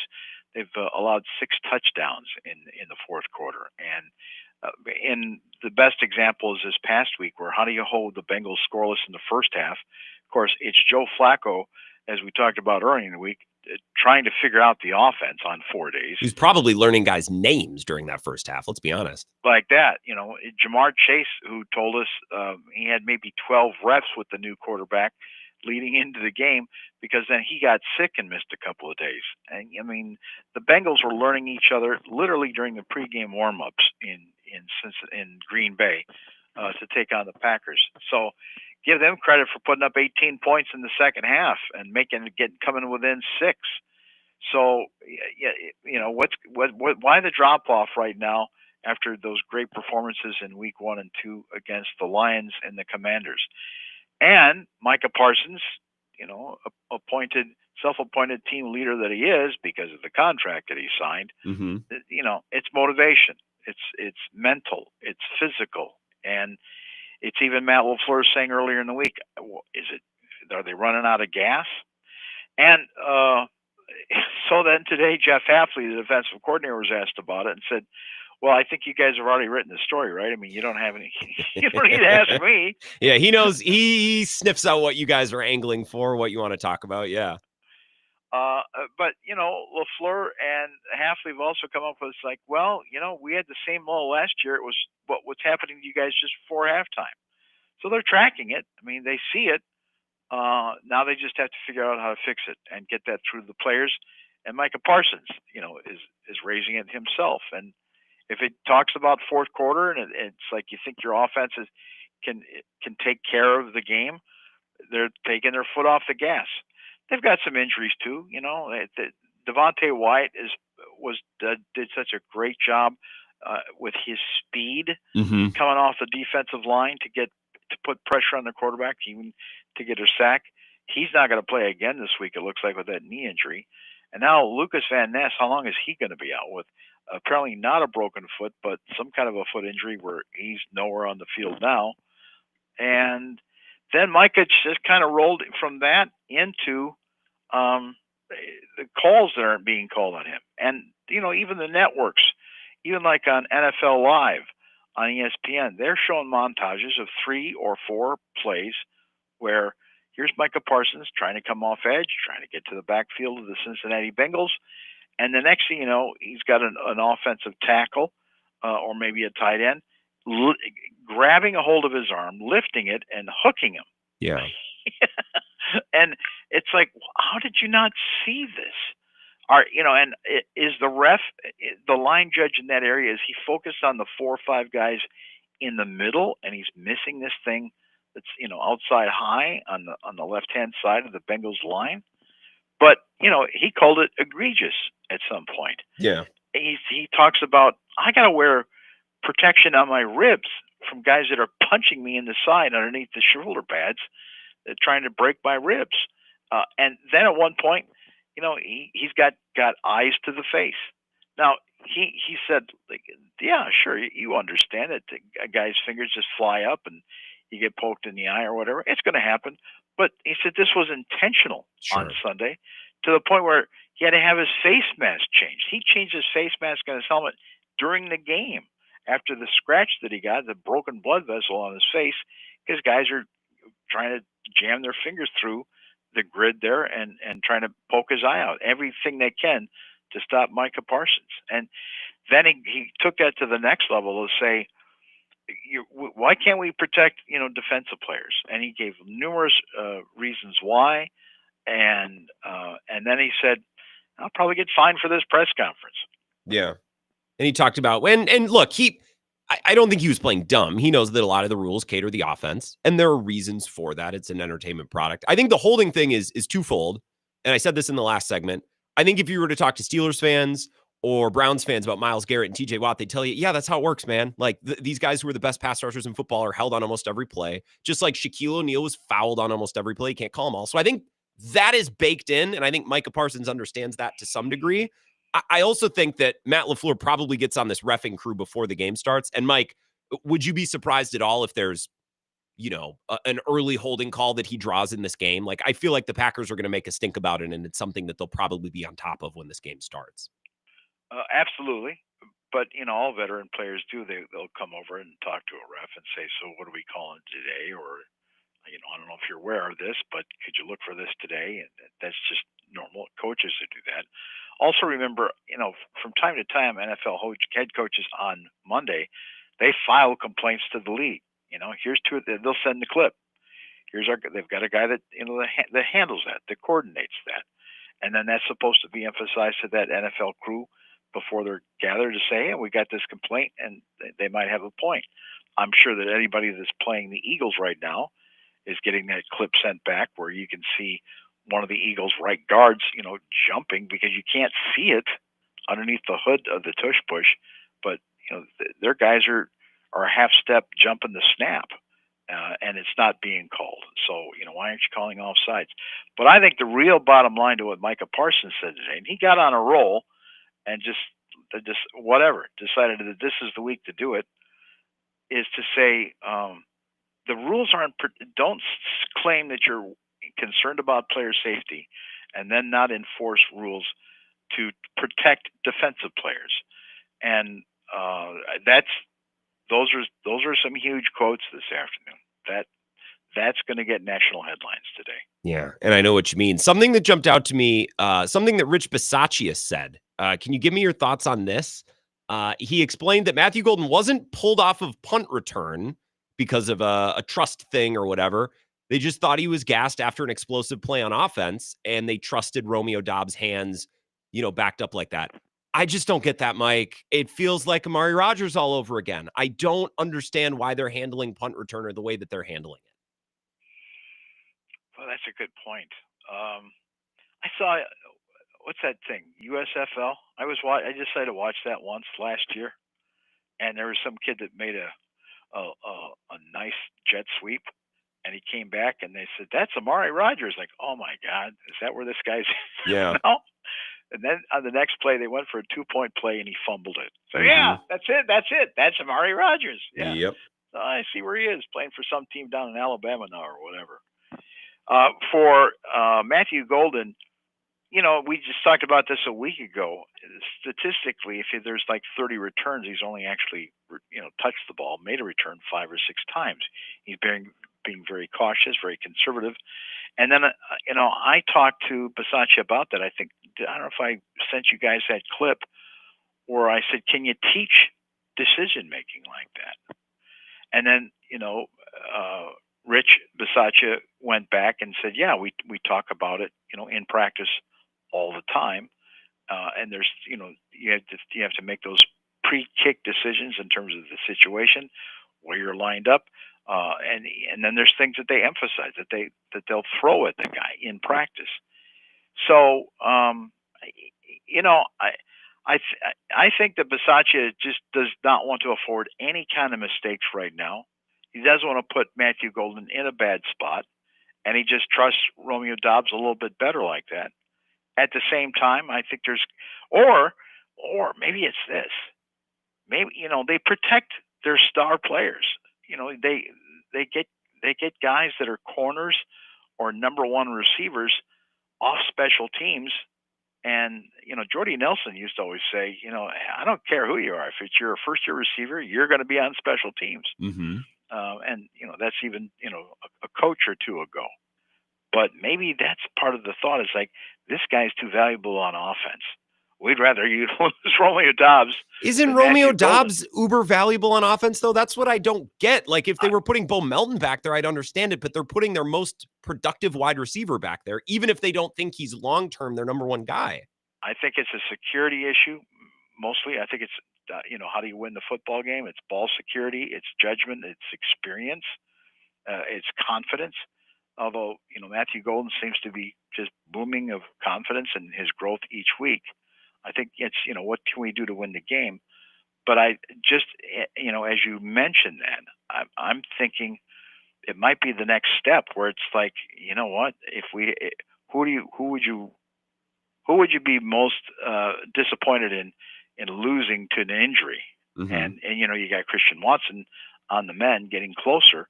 It's like, we got to protect Matthew Golden from special teams. That might be part of the thought. That we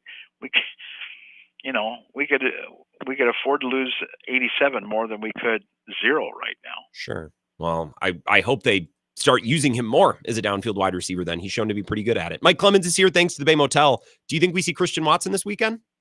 No. Interesting. Matt LaFleur seemed kind of, I don't know. He talked about how good he's looked in 11 on 11s. He seems very close. He seems, if he doesn't play this weekend, he seems very, very close at least, right?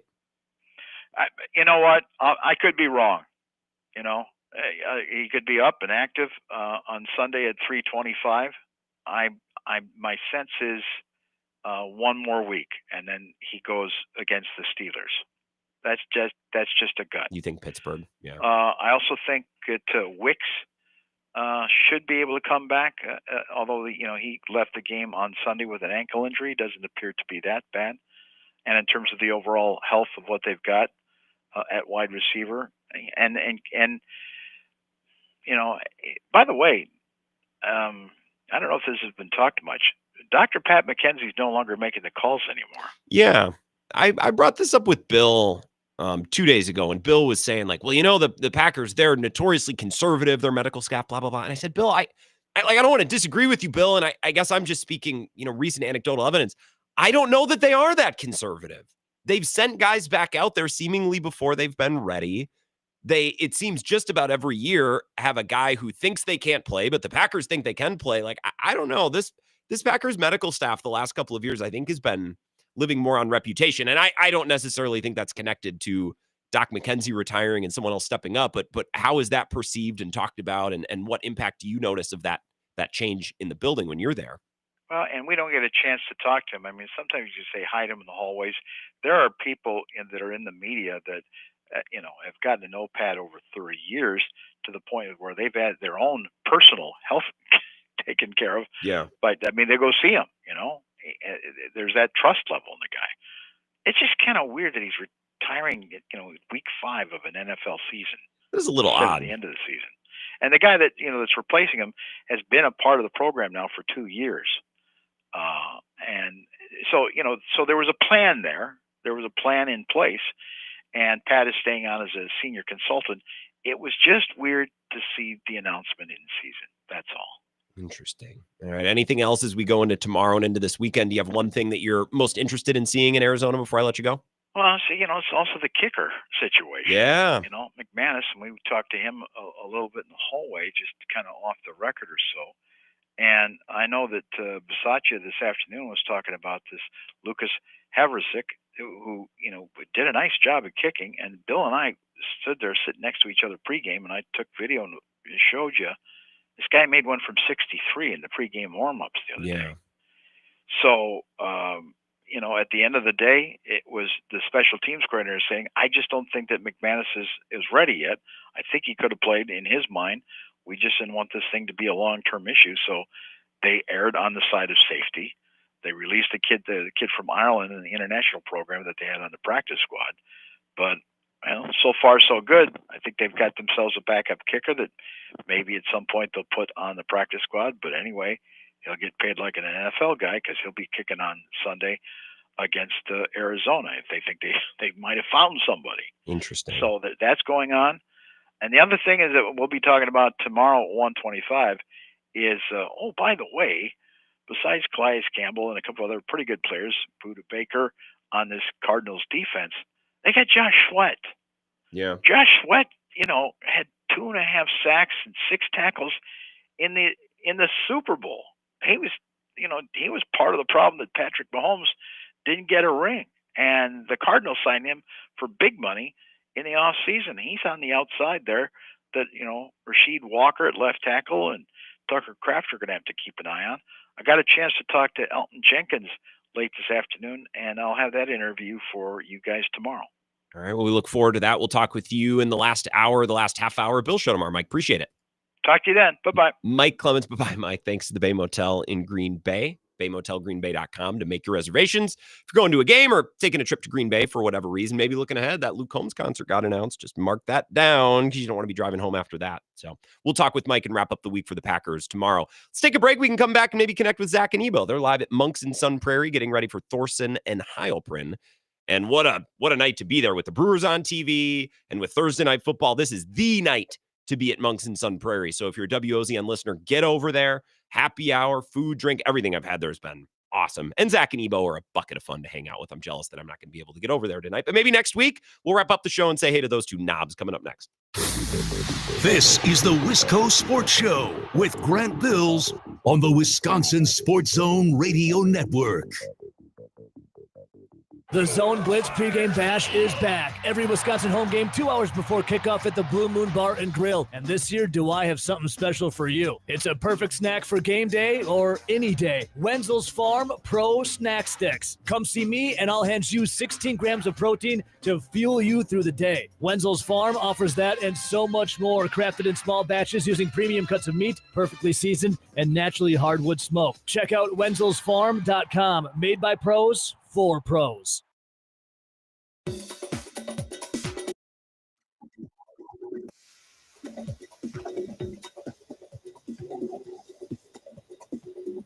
Wisco Sports Show will resume in 3 minutes.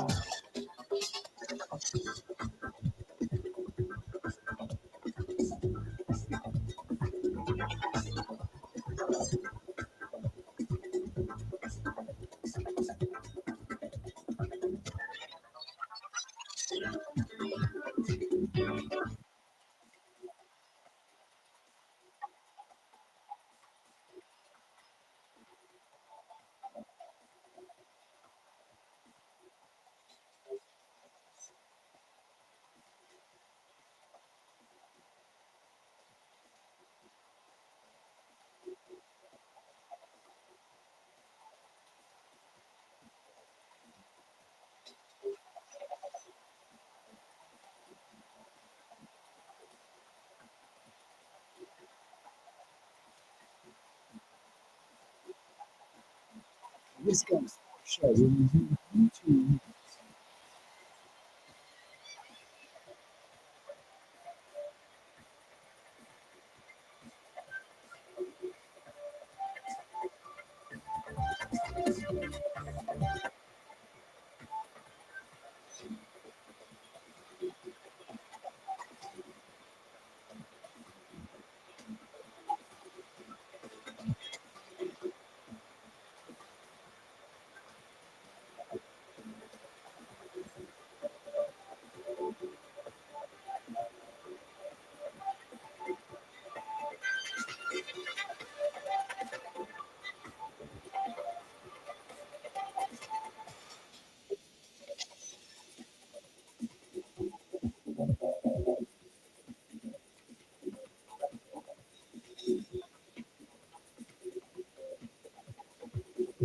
The Wisco Sports Show will resume in 1 minute.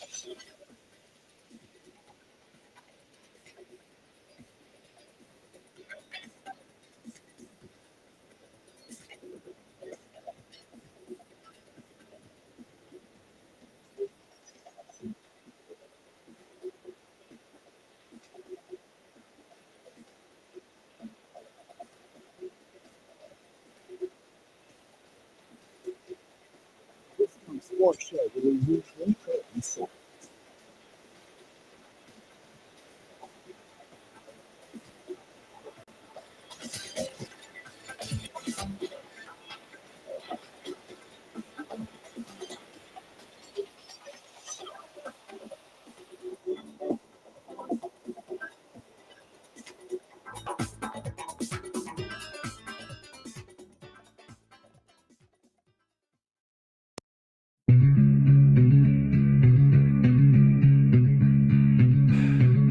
Yeah.